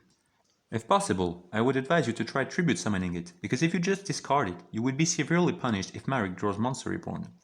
Just like we did against strings, we can also play Beast King out of Swim to be able to deal with Revival Gem without wasting too many resources. The other cards are just regular good stuff you should be used to at this point. How do you think the duel with Marek played out? Well, I opened with Torrential Tribute, Swords of Revealing Light, and Dark Flare Knight. I could have summoned Mirage Knight immediately, but I wanted to know if Marek had Reigeki first, so instead I used Trap Master as bait. It turned out I made the right call because Marek drew and activated Reigeki on the very first turn, late played Monster Reborn. After that, I discarded Dark Flare Knight and went on the offensive. Marek could not do anything against it, so I proceeded to defeat him in a few turns. I even got to summon Vampire Lord, even though I did not really need it in this duel. At this point, the run was starting to get really serious. Very few duelists harder than Marek were left. I was excited, but also nervous. Any mistake now could ruin all the efforts it took me to get to this point. I tried to stay focused and prepared for my next fights.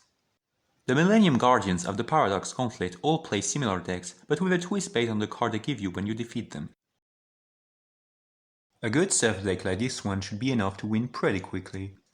One thing you should watch out for is your life points, because they all play 3 copies of Restructor Revolution, a spell that burns you for 200 points for every card in your hand.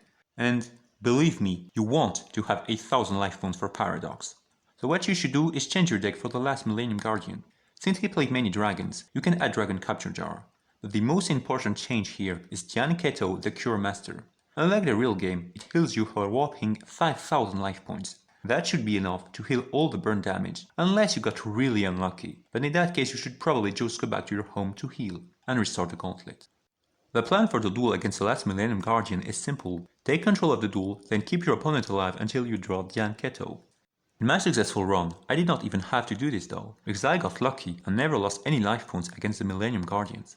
Paradox's deck is quite deceptive. At first glance, it may seem like pretty basic beatdown, and at its core, that is indeed what it is, but it can take you by surprise and defeat you out of nowhere. You see, if Paradox summons Reflect Bounder, you can activate its effect to tribute it and burn you for an amount of damage equal to the attack of the strongest monster on your field. In other words, if you are Slifer or Ra, you can lose in only 1 or 2 Reflect Bounders. You could choose not to summon them, but in that case your monsters will be affected by Change of Heart and Torrential Tribute.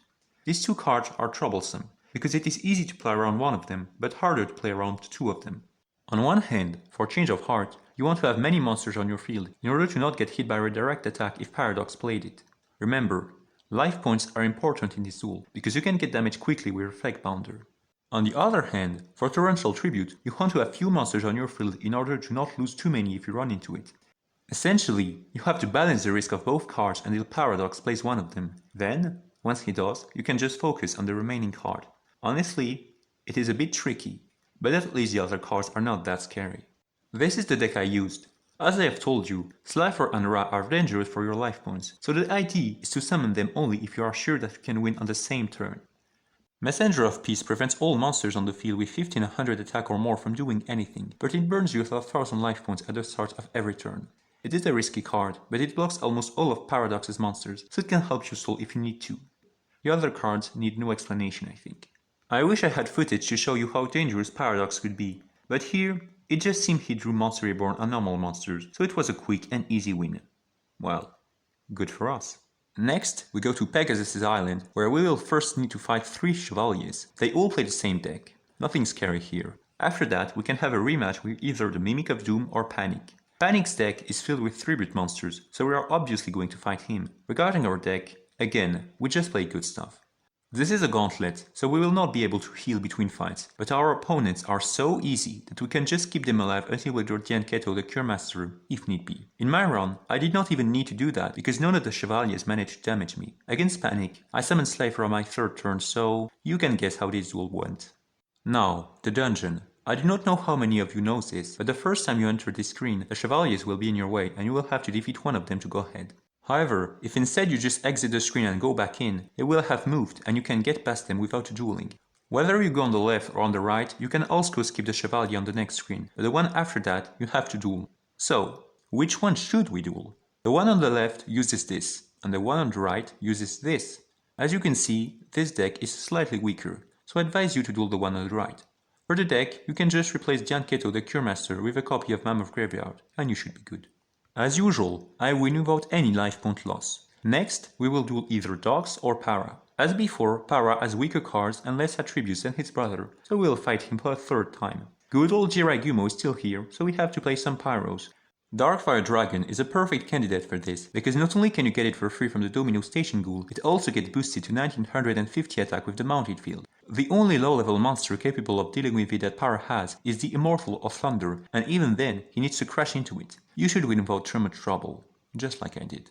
At last, we have reached Pegasus' castle. Only 16 duels are left before the end of the run. Bones will be the first in this list. With 3 Monster Reborn and 3 Gravedigger Ghoul, reviving monsters are out of the question here. Instead, we can play Mammoth Graveyard to get a boost from the Wasteland Field and Eternal Rest to destroy zombie monsters. With Bones' Spirit card, we can fight Dark Bones in Pegasus' castle. He has no Monster Reborn or Gravedigger Ghoul and instead decided to play some Fiends. That does not seem very clever, but I will happily head back Vampire Lord as well as Exile of the Wicked. Rex's deck has some surprisingly powerful spells. I typically would not have associated him with Arthas Feather Duster. There is no spell to destroy dinosaurs, so we'll have to work with Mammoth Graveyard and Dragon Capture Jars instead. Dark Rex should be really easy. Ancient Lep is quite good because it is a wind monster that can summon Lajin, a fiend that gets boosted by the Yami field. Also, I played a single copy of Breath of Light. This is the only time I will use this card in this run. Weevil is unusual because his spells and traps are not very strong, but his monsters very much are. As you know, Larvae Moth and Cocoon Evolution transform into Great Moth and Perfectly Ultimate Great Moth. Pinch Hopper can also let him drop a very strong insect monster instantly. Eradicating Aerosol is going to be very useful here. Flying Kamakiri number 1 is also pretty great as a pyro monster that is boosted by the forest field. Dark Weevil is nothing special. I guess he does play a few plant monsters, who are not very common in this game. Still, I do not think he's going to end your run. Mako, you have to be careful against, because he won 3 copies of Torrential Tribute. Thunder Monster will help immensely here.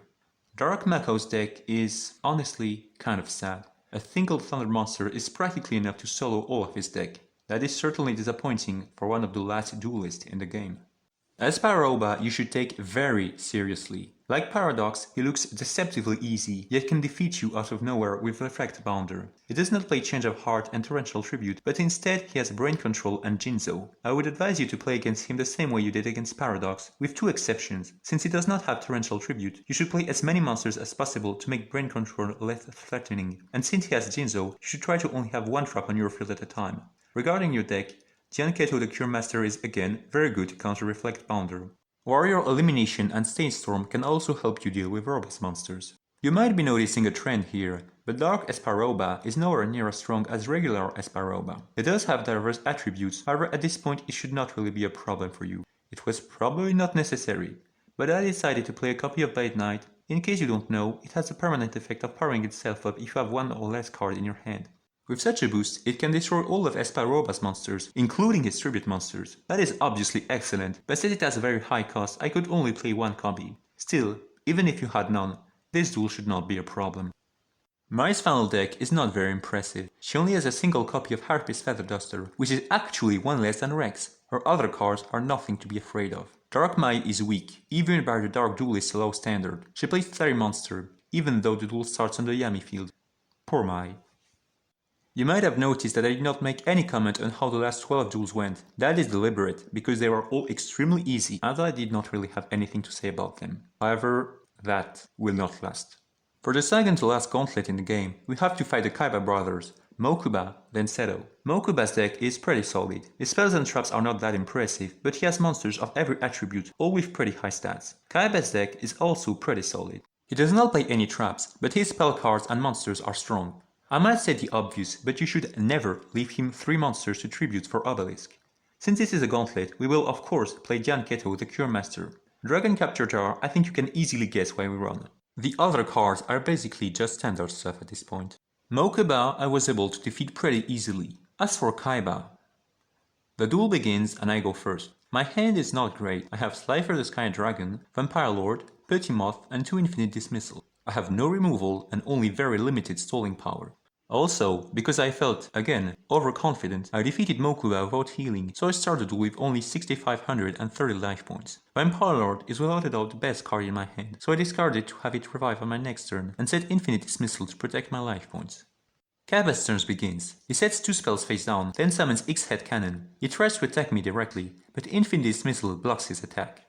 I draw and get Crush card. Because Vampire Lord is in my graveyard at this point, it revives my field thanks to its effect. Kaiba has no trap, so I can attack and destroy his X-Head Cannon without any fear. I could summon Petit Moth or set Infinite Dismissal now, but it would be risky because Kaiba has yet to play Heavy Storm, so instead I just end my turn without doing anything else. Kaiba draws. He activates his face down Crush card to destroy my Vampire Lord, then summon and attack me directly with Death Feral Imp. My life points drop to 4930. I draw and get Fiend's Hand. Thanks to its effect, Vampire Lord resurrects to my field again. I attack and destroy Death Feral Imp. Since my hand is full at this point, I set Infinite Dismissal and end my turn. Kaiba draws. He activates his face down Shadow spell, decreasing the attack and defense of my Vampire Lord by 1000. He then tries to destroy it with Force Raider, but Infinite Dismissal stops his attack. I draw and get Ancient Lamp. I immediately summon it and use its effect to get Lajin, the mystical genie of the lamp, on my field. I now control 3 monsters. If they can all survive the next turn, I will be able to summon Slifer. In the meantime, I activate Crush card to destroy Kaiba's Force Raider. I then attack him directly with Vampire Lord and Lajin, bringing his life points down to 4600. Kaiba draws. He summons Y Dragonhead, then attacks and destroys my Ancient Lamp. I lost 600 life points in the process, but most importantly, my opportunity to summon Slifer on the next turn. I draw and get Invisible Wire. Lajin destroys Y Dragonhead, then Vampire Lord attacks Kaiba directly, leaving him with only 3300 life points. At this point, I realize I could win on my next turn. Vampire Lord's original attack is 2000 and Lajin is 1800, so with 2 direct attacks they would deal 3800 points of damage, more than Kaiba's remaining life points. I also have Fiend's Hand in my hand, so I could destroy any monster Kaiba tries to summon to defend himself. I just need to get Vampire Lord's attack points back. There is a way, but it is risky. If I discard it from my field, it will arrive with 2000 attack points on my next turn. However, if Lajin gets destroyed before then, I will have lost both of my monsters for nothing. Trying to go for this is a gamble. But if you think about it, not going for it is also a gamble, because the longer I take to win, the more opportunities Kaiba will have to activate Swords of Revealing Light or Heavy Storm. Since I have Invisible Warrior to protect Lajin, I decide to discard Vampire Lord and hope for the best. Kaiba draws. and simply sets a monster. I have one. I draw, and what I get does not matter because the duel is already over. Vampire Lord resurrects to my field. I summon Fiend's Hand, activate its effect, and drag Kaiba's last remaining line of defense to the grave. Then, I order both of my monsters to attack him directly and reduce his life points to 0. I have now officially reached the final gauntlet of the game, and it will be by far the hardest yet. Our first opponent is going to be Sol Chevalsky. He has 3000 Aether Strict, 2 Relinquished, 2 Change of Heart, 3 Harpy's Feather Duster, 3 Swords of Revealing Light, 2 Tremendous Fire, 1 Torrential Tribute, and 20,000 life points. Usually, the way you would defeat him in a casual run is by summoning either Obelisk, Slifer, or Ra. However, in a casual run, you can have as many tries as you want. Here, we only have one, and we cannot let it go to waste, not after all of this.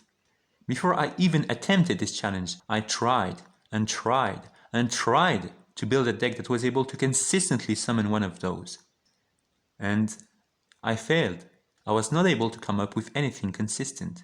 You see, Sol Chevalsky has 7 cards in his deck that can steal your monsters. That makes it really hard to keep 3 monsters on your field, and even if you do, you still need to draw one of those. And you need to do it twice! Sol Chevalsky is only half of the problem. After him, you also need to defeat Reshef. Good luck doing that. It is possible, do not get me wrong, but after all those hours of grinding, are you willing to bet on something that is only possible, not even likely? I certainly was not. So instead, I thought long and hard, looking at these 2 deck lists, desperately searching for a weakness to exploit, just like I did for most of the run. It seemed like I would not be able to find anything with all those spells capable of dealing with any situation. But then, as I was about to give up, it hit me. There is a weakness here. And in fact, it is the same for both decks. Take a look at Reshef's deck. How many low-level monsters do you see? Only 17. What about Sol Chevalsky? 20, but 6 of those do not have any attack points. Now both of them play Change of Heart, so in reality it is actually more than that. Unless we do not give them any monster to steal. Would that even be possible? Well, let me show you the deck list I ended up with. There is one thing I must say about this deck. It is unlike any other we have used up to this point. At its core, it is a monsterless soul deck. I know there is monsters here, but they are not meant to be used as monsters. Fiend's Hand is meant to be used as a beacon to darkness, Beast King out of the Swamps as a dark hole, and Trapmaster as an acid trap hole. The goal here is to make trades between our cards and the opponent's low-level monsters without losing any life points. We can do this in 2 ways, with 1-for-1 trade by using our Destroy traps, or with 2-for-1 trades by combining a soul card with a Destroy monster or spell. I know it may seem unreasonable to make 2-for-1 trades, but hear me out. We only want to trade with low-level monsters, and our opponents do not have that many of those, while we have all of the 40 cards in our deck to trade, so we actually have the advantage here. You also have to realize that once our opponents have run out of low-level monsters to summon, we have one, because we can just wait for them to take out. Now, we have talked about 2-for-1 trades, but we also need to talk about the fact that we need trades that do not make us lose any life points, regardless of if they are 1-for-1 or 2-for-1. Obviously, this is a gauntlet, so we want to start both tools with 8000 life points. But it is not just that. Since we have no monsters to protect ourselves, all attacks are direct attacks, meaning our life points can get dangerously down very quickly if we are not cautious enough. Even if we try to always have a trap on our field, we will still probably be hit with some direct attacks, because, remember, both Sol Chevalsky and Reshef play Harpy's Feather Duster.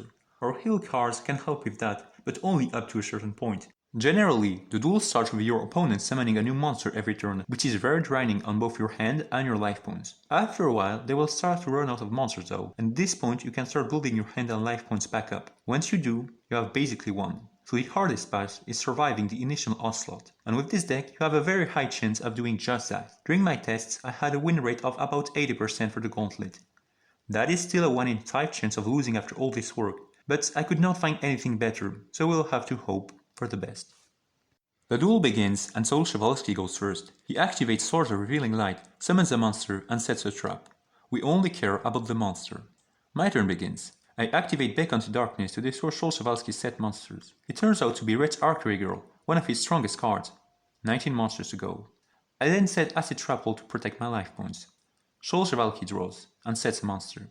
Since he did not try to attack, I knew it must be one of his cards with 0 attack. I draw and get Fiend's Hand. I summoned it and used its effect, dragging Solshevalski's Relinquish into the grave. 18 monsters to go. Solshevalski draws. It summons Tool Alligator and tried to attack me directly, but Acid Trap Hole triggers instead. 17 monsters to go. I draw and get Jan Keto, the Cure Master. Since the only trap I have right now is Torrential Tribute, I think I should let Solshevalski summon 2 monsters before setting it. It may backfire if I get hit with Harpy's Feather Duster though. Not wanting this to happen, I set the Yumi in my hand as bait. Solshevalski draws. He summons Dragon Piper and attacks me directly, bringing my life points out to 7800. All things considered, this is a pretty good outcome. I draw and get Infinite Dismissal. Just like I planned, I set Torrential Tribute and end my turn. Solshevalski draws. He tributes Dragon Piper to summon Dark Magician Girl, then tries to attack me again. Torrential Tribute activates, but only has 1 monster to destroy. That is a shame, but I knew this could happen. 16 monsters to go. I draw and get another Infinite Dismissal. I set it and end my turn. Solshevalski draws and activate Tremendous Fire, bringing my life points down to 6800. He then ends his turn. I draw and get Yumi. I end my turn without doing anything. Solshevalski draws. He also ends his turn without doing anything. I draw and get Fiend's Hand. I activate Jan Keto, the Cure Master, healing me for 5000 life points. I now have 11,800 life points. Solshevalski draws. He summons Rogdoll, then activates my Infinite Dismissal trap when he tries to attack. I draw and get Soul of the Pure. I use Fiend's Hand to destroy Rogdoll. 15 monsters to go. I then set Infinite Dismissal and end my turn. Solshevalski draws. He summons Toon Mermaid. He attempts to attack me directly, but triggers Infinite Dismissal instead. I draw and get my 3rd copy of Yumi. Luck is not on my side, it would seem. I summon Beast King out of the Swamp and use its effect to destroy Toon Mermaid. 14 monsters to go. Solshevalski draws. He summons Dark Rabbit and manages to land a direct attack on me, bringing my life points out to 10,700. I draw and get Beast King out of the Swamps. Since it is capable of destroying multiple monsters, I choose not to use it right away, because it is my only removal card right now. Solshevalski draws. He tributes Dark Rabbit to summon Toon Summon Skull, a monster with 3250 attack points on the Yami field. My life points drop to 7450. I draw and get Reigeki. I immediately use Beast King of the Swamp to get rid of Toon Summon Skull. 13 monsters to go. Solshevalski draws. He summons Rogdoll and attacks me directly again. I am left with only 5370 life points. He also plays Sword of Healing Light, but I do not care. I draw and get Amazon Archers. I activate Soul of the Pure to heal back to 7370 life points, then set Amazon Archers. Again, Reigeki is my only removal card at the moment, so I did not want to use it right away. Solshevalski draws. He summons Osilo Hero number 2. Amazon Archers stop the direct attack from Rogdoll, but not from Osilo Hero number 2. 6370 life points. I draw and get Dark Hole. I activate it immediately, destroying both Rogdoll and Osilo Hero number 2. 11 monsters to go. Solshevalski draws. He sets a card and ends his turn. I draw and get Invisible Wire. I set it. I then decide to activate Yumi at last. It is risky, because it will boost Red Archery Girl and Toon Mermaid, but at least Rogdoll will now have only 1600 attack, and will therefore be affected by my Invisible Wire. I might come to regret this, but I feel like I cannot afford to lose another 2080 life points to Rogdoll. Solshevalski draws, and simply sets a monster. It must be one with no attack points. I draw, and get Amazon Archers. Again, I do not want to use Reigeki, nor do I want to suffer another direct attack. I decide to set Amazon Archers, but in hindsight it may not have been very smart. If I get hit with Harpy's Feather Duster, I may not be able to recover. The odds of Solshevalski drawing it on the next turn are 1 in 7. Solshevalski draws. He summons Toon Mermaid and triggers Amazon Archer with his attack. I still have a chance. I draw and get Trap Master. I activate Reigeki, destroying both of Solshevalski's monsters. 9 monsters to go. Solshevalski draws. He summons Jigen Bakudan, then attacks. Invisible Wire triggers. 8 monsters to go. I draw and get Beast King of the Swamps. I summon Trap Master, uses the effect to get an Acid Trap Hole, then discard it immediately to not leave any monster to seal with Change of Heart. Solshevalski draws. He summons Red Archery Girl. Acid Trap Hole activates on the attack. 7 monsters to go. I draw and get Widespread Ruin. I set it. Solshevalski draws.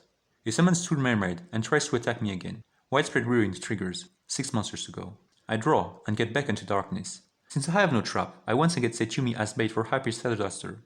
Solshevalski draws and activate Tremendous Fire, bringing my life points down to 5370. I draw and get Fiend's Hand. I end my turn without doing anything. Solshevalski draws, and also end his turn without doing anything. I draw and get Swords of Revealing Light. Since I have no traps to defend myself, I happily activate it to bet myself 3 more turns. Solshevalski draws, and summons Rogdoll. It looks like I drew Soldier Revealing Light at just the right time. I draw and get Crush card. Sol Chevalsky cannot attack, so I have no reason to use my removal cards immediately.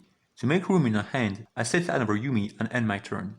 Sol Chevalsky draws. He tributes Rogdoll to summon Pirate Dragon. I draw and get Acid Trap Hole. I set it. Sol Chevalsky draws. He summons a monster and ends his turn. Soldier Revealing Light no longer protects me. I draw and get Infinite Dismissal. I summon Beast King of the Swamps and use its effect 4 monsters ago. Sol Chevalsky draws and activates Soldier of Revealing Light. I do not care. I draw and get Soul of the Pure. I activate it to heal my life points to 7370. Sol Chevalsky draws and just sets a monster. It is for sure a 0 attack monster. I draw and get Invisible Wire. I use Fiend's Hand to destroy the set monster. 3 monsters to go. Sol Chevalsky draws and at last activates Harpy Pleasure Duster. Unfortunately for him, I fear it is too little, too late. I draw and get Messenger of Peace. I set Invisible Wire and end my turn.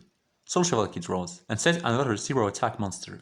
They are less useful when I have no monster to steal, huh? I draw and get my 3rd copy of Invisible Wire. I activate Beckon to Darkness. 2 monsters to go. Sol Chevalsky draws and end his turn without doing anything. I draw and get Trap Master.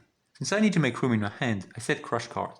Sol Chevalsky draws and activates his 2nd copy of Harpy's Feather Duster. I draw and get my 3rd copy of Trap Master. I set Invisible Wire and end my turn.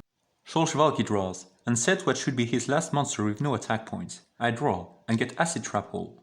I do not have any removal card in my hand at the moment, so I can only set Acid Trap Hole and hope for the best. Sol Chevalsky draws and simply sets a card.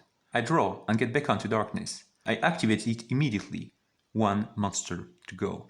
Sol Chevalsky draws and again simply sets a card. I draw and get Crush card. Again, I set it to make room in my hand. Sol Chevalsky draws and summons Red Archery Girl. He tries to attack one last time, but Invisible Wire makes sure it does not happen. Sol Chevalsky's last monster has fallen. The duel is won. It took a few turns, but at last Sol Chevalsky decked out. Unfortunately, I got quite unlucky in this duel and won with only 7,370 life points. Let us hope that it will be enough to defeat Reshef. The duel begins and Reshef goes first. He sets a monster, a trap, and ends his turn. My turn begins. I use Fiend's Hand to destroy the set monster, Castle of Dark Illusions. 16 monsters to go. I set Amazon Archers and end my turn. Reshef draws. He summons another Castle of Dark Illusions and triggers Amazon Archer with his attack. He activates Pot of Greed, then ends his turn. I draw and get my 2nd Fiend's Hand. Just like last turn, I use it to destroy Castle of Dark Illusions. 15 monsters to go. I set Acid Trap Hole and end my turn. Reshef draws. He summons a monster, then uses Megamorph to boost its attack and defense by 500. This could be very bad for me, because if the monster was one with 2600 attack, it would now have 3100, enough to be unaffected by Acid Trap Hole and hit me with direct attack. Fortunately, the identity of the monster was actually Force Raider, so Acid Trap Hole is enough to stop it. 14 monsters to go. I draw and get Beast King of the Swamps. I have no other trap, so I must set Invisible Wire, but I do not like the way this duel is going. Out of the 14 monsters Reshef has left, only 6 have an attack lower than 2000. There is a very real chance that I lose a third of my life point on the next turn. Reshef draws. He summons a monster, and thankfully Invisible Wire activates when he attacks. Mechanical Chaser is destroyed. 13 monsters to go. I draw and get Crush card. With no trap to play for protecting my life points, the only thing I can do is set Crush card as bait for Hype's Feather Duster. I end my turn, hoping that Reshef has run out of monsters for now. Reshef draws, and has in fact not run out of monsters, because he summons Force Raider and attacks me directly. My life points drop to 5470. I draw and get Amazon Archers. I activate the Crush card I had face down. 12 monsters to go. I then set Amazon Archers. My situation is slightly better, but with all of the 2-for-1 trades I had to make, I am starting to run out of cards. If Reshef keeps summoning a monster every turn, I fear he may outlast me. Reshef draws. He summons Nubia the Wicked and attacks, triggering Amazon Archer. This is not looking good. I draw and get Yumi. It is not a trap card, and in the last duel getting 3 copies of it early on really hurt me, so you might question why I even decided to put it in my deck. The answer is that it is very powerful against Reshef. On a Yumi field, not only will his Fiend monster no longer have a boost, his Mechanical Chaser will also lose attack points. Against Sol Chevalsky, it is admittedly not as good, but Reshef is a real threat here. All of his low-level monsters have very high attack, to the point that half of them are unaffected by Invisible Wire on a Yami field. At the very least, on a Yumi field, Invisible Wire becomes much more useful, and it will also lose less life points from direct attacks. I use Beast King of the Swamp to get rid of Nubia of the Wicked, 11 monsters to go. I then activate Yumi and end my turn. Reshef draws. He summons Zombie Dark and attacks me directly with it. I lose 2100 life points and only have 3370 left. This is getting critical. I draw and get Acid Trap Hole. This is a relief. After all these 2-for-1 trades, having a card that is guaranteed to let me do a 1-for-1 trade is very welcome. I activate Dark Hole to destroy Zombira, the Dark, 10 monsters to go. I set Acid Trap Hole and end my turn. Reshef draws. He activates RP Shadow Duster, destroying my trap card. It is a 1-for-1 trade, but it is not the one I was hoping for. Reshef then summons Mechanical Chaser and attacks me directly, bringing my life points down to 2075. I draw and get back into darkness. I activate it, destroying Mechanical Chaser. 9 monsters to go. I have no other card to play here, so the only thing I can do is end my turn. However, before I do, I would like to discuss my current situation. With 2075 life points and the Yumi field, I can still take one direct attack from any monsters in Reshef's deck, except Zombira the Dark. Fortunately, I already destroyed one of those, but there is still one left. If Reshef draws it next turn, I will lose. At least I was lucky enough to get Yumi before Mechanical Chaser's attack, because if we were still on the Yami field, I would have only had 1520 life points left, and any monsters would be enough to defeat me. That being said, if I had instead started the duel with 8000 life points, as planned, I would have had 2705 life points right now, and I would be safe even if Reshef drew Zombira. Well, there is nothing we can do about it, so let us end our turn and once again hope for the best. Reshef draws, sets a card, and ends his turn. For the first time in this duel, he did not summon a monster. Now is our chance to turn this around. I draw and get Infinite Dismissal. I set it and end my turn. Reshef draws. He summons Flesh Assailant, then activates Megamorph to boost its attack to 2500. He attempts to take my remaining life points with a direct attack, but fortunately I have Infinite Dismissal to protect myself. I managed to survive for now, but I am only one attack away from defeat. My next card will decide my fate. I draw and get Beckon to Darkness, the only card in my starter deck I am still playing, and exactly what I needed to deal with Flesh Assailant. It seems my deck did not want me to lose so soon. I activate my spell, bringing Flesh Assailant back to the darkness. 8 monsters to go. But once again, I will lose if Reshef summons Zombira the Dark next turn. Reshef draws, sets a card, and ends his turn. Our luck has not run out yet. I draw and get Trapmaster. I summon it and use its effect to set an Acid Trap Hole, then discard it. I should be safe for now. Reshef draws. He summons Flesh Assailant, attacks, and triggers my trap. Flesh Assailant is destroyed. 7 monsters to go. I draw and get Invisible Wire. It can protect me from all of Reshef's monsters, except Zombira. I must again hope that Reshef does not summon it. I set my trap and end my turn. Reshef draws and activates Harpy's Feather Duster, destroying my Invisible Wire. It is not great, but at least I get to have another turn. Also, Reshef is now out of Harpy's Feather Duster, so my set spells and traps should be safe from now on.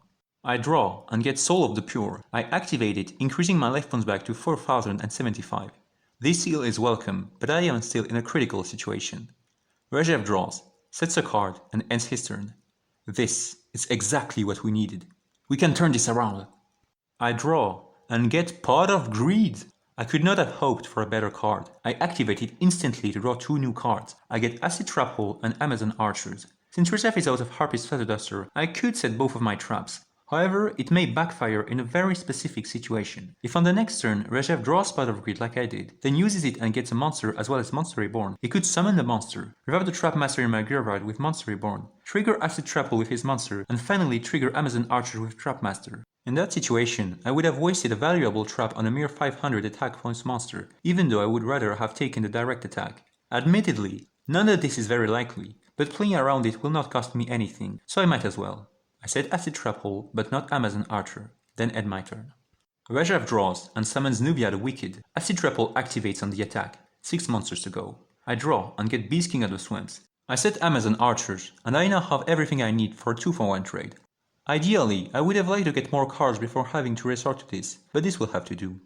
Reshef draws and summons his final Castle of Dark Illusions. Amazon Archers protects me from the direct attack as expected. However, I draw and get Torrential Tribute. At this point, Castle of Dark Illusions effect activates, turning the field back into Yami. I am no longer protected by the Yumi field, but drawing Torrential Tribute right now is huge. If Reshef summons a monster next turn, I could do a 1-for-2 trade. Not wanting to let this opportunity go to waste, I set my trap and end my turn. Reshef draws and tributes his Castle of Dark Illusions to summon King of Yamimakai. That is a monster summon, but not quite the one I was hoping for. As usual, Torrential Tribute triggers on the direct attack. 5 monsters to go. Before ending his turn, Reshef sets a trap. We know it has to be Torrential Tribute. I draw and get Beast King of the Swamps. I would have preferred a card to protect my life points, but I should have enough for at least one direct attack. I end my turn. Reshef draws, then ends his turn without doing anything. The tide of this duel is changing. I draw and get Invisible Wire. This is not as valuable as if we were still on the Yuumi field, but still welcomed. I set it and end my turn. Reshef draws, and at last summon Zombira the Dark. I am attacked directly, losing more than half of my life points in the process, with only 1975 remaining. We might still lose this duel. I draw and get Messenger of Peace. This is a very interesting card to draw at this point. Just to remind you, it can prevent all monsters on the field from doing anything if they have more than 1500 attack points, but it will burn me for 1000 at the beginning of my turn. Since I have 1975 life points, I can only use it for a single turn. I think for a bit about what I should do. If I do not activate Messenger of Peace, I will lose next turn if Reshef summons either Nubia the Wicked One or Flesh Assailant. But if I do use it, I will be left with a mere 975 life points after the burn, enough for Reshef's Tremendous Fire to defeat me. Both choices are risky, but in the end I decided to activate Messenger of Peace. My reasoning was that Reshef had already filled his spell and trap zone, so he might not even get the opportunity to use Tremendous Fire. Also, I could draw one of my remaining heal cards. Was it the right choice though? Let us see. Reshef draws and summons a monster that is immediately frozen in place by Messenger of Peace. At the end of the turn, its identity is revealed. Flesh Assailant. If I had not activated my Continue spell, I would have lost right here and there. However, it may still happen if Reshef plays Tremendous Fire before I get to heal. I draw and get Widespread Ruin. At this point, Messenger of Peace bursts me for 1000 life points, bringing me down to 975 as expected. I have no choice but to discard it. I then summon Beast King out of the Swamps and use its effect. 3 monsters to go. Finally, I set Widespread Ruin and end my turn.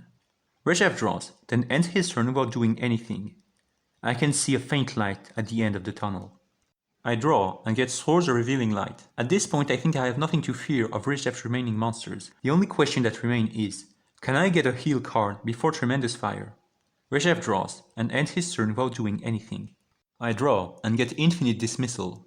Not a heal card. Reshef draws and ends his turn without doing anything. I draw and get Soul of the Pure. The duel is over. I heal back to 2975 life points and end my turn. Reshef draws and summons Nubia the Wicked. Too little, too late. Widespread Ruin activates on the attack. 2 monsters to go. I draw and get Trap Master. I use this effect to set an acid trap hole, then end my turn. Reshef draw, then ends his turn without doing anything. I draw and get Trap Master. I end my turn. Reshef draw, then ends his turn without doing anything. I draw and get Fiend's Hand. I use Trap Master to send an acid trap hole face down, then end my turn. Reshef draw, then end his turn without doing anything. I draw and get Yuumi. I activate it and end my turn. Reshef draws, then end his turn without doing anything. I draw and get Janketo the Cure Master. I activate it to heal my life points back to 7975 and end my turn. Reshef draws, then end his turn without doing anything. I draw and get Yuumi. Since I need to make room in my hand, I set it and end my turn. Reshef draws, then end his turn without doing anything. I draw and get Crush card. I set Infinite Dismissal and end my turn. Reshef draw, then end his turn without doing anything. I draw and get Raigeki. My hand is full, but I do not think I need any more cards. I end my turn. Reshef draws and finally summons a monster, Vorse Raider. It attacks and triggers Invisible Wire. 1 monster to go. My turn begins. I set Crush card and end my turn. Reshef draws and summons once again a monster, Mechanical Chaser. It tries desperately to attack me, but only manages to activate Acid Trap Hole. Reshef's last monster has fallen. I draw and get back into darkness. Reshef only has a single turn left. I activate Swords of Revealing Light and end my turn. Reshef draws the final card in his deck, then ends his turn without doing anything. I draw, and what I get does not matter because the duel is already over. I end my turn. Reshef decks out. I have won. And at long last, the run is finally over. Reshef of Destruction has been beaten without losing any duel. This took so long. If you ever want to attempt this challenge yourself, you should know that I have almost 50 hours of footage just for my successful run. If you do not want to, well, at least now you know how long it took. Thank you for taking the time to watch this video. As it is my very first one, any feedback would be greatly appreciated. Also, if you enjoyed it, please consider leaving a like and subscribing for more Reshef challenge runs. I already have many ideas, so if you'll excuse me, I'll start working on the next video.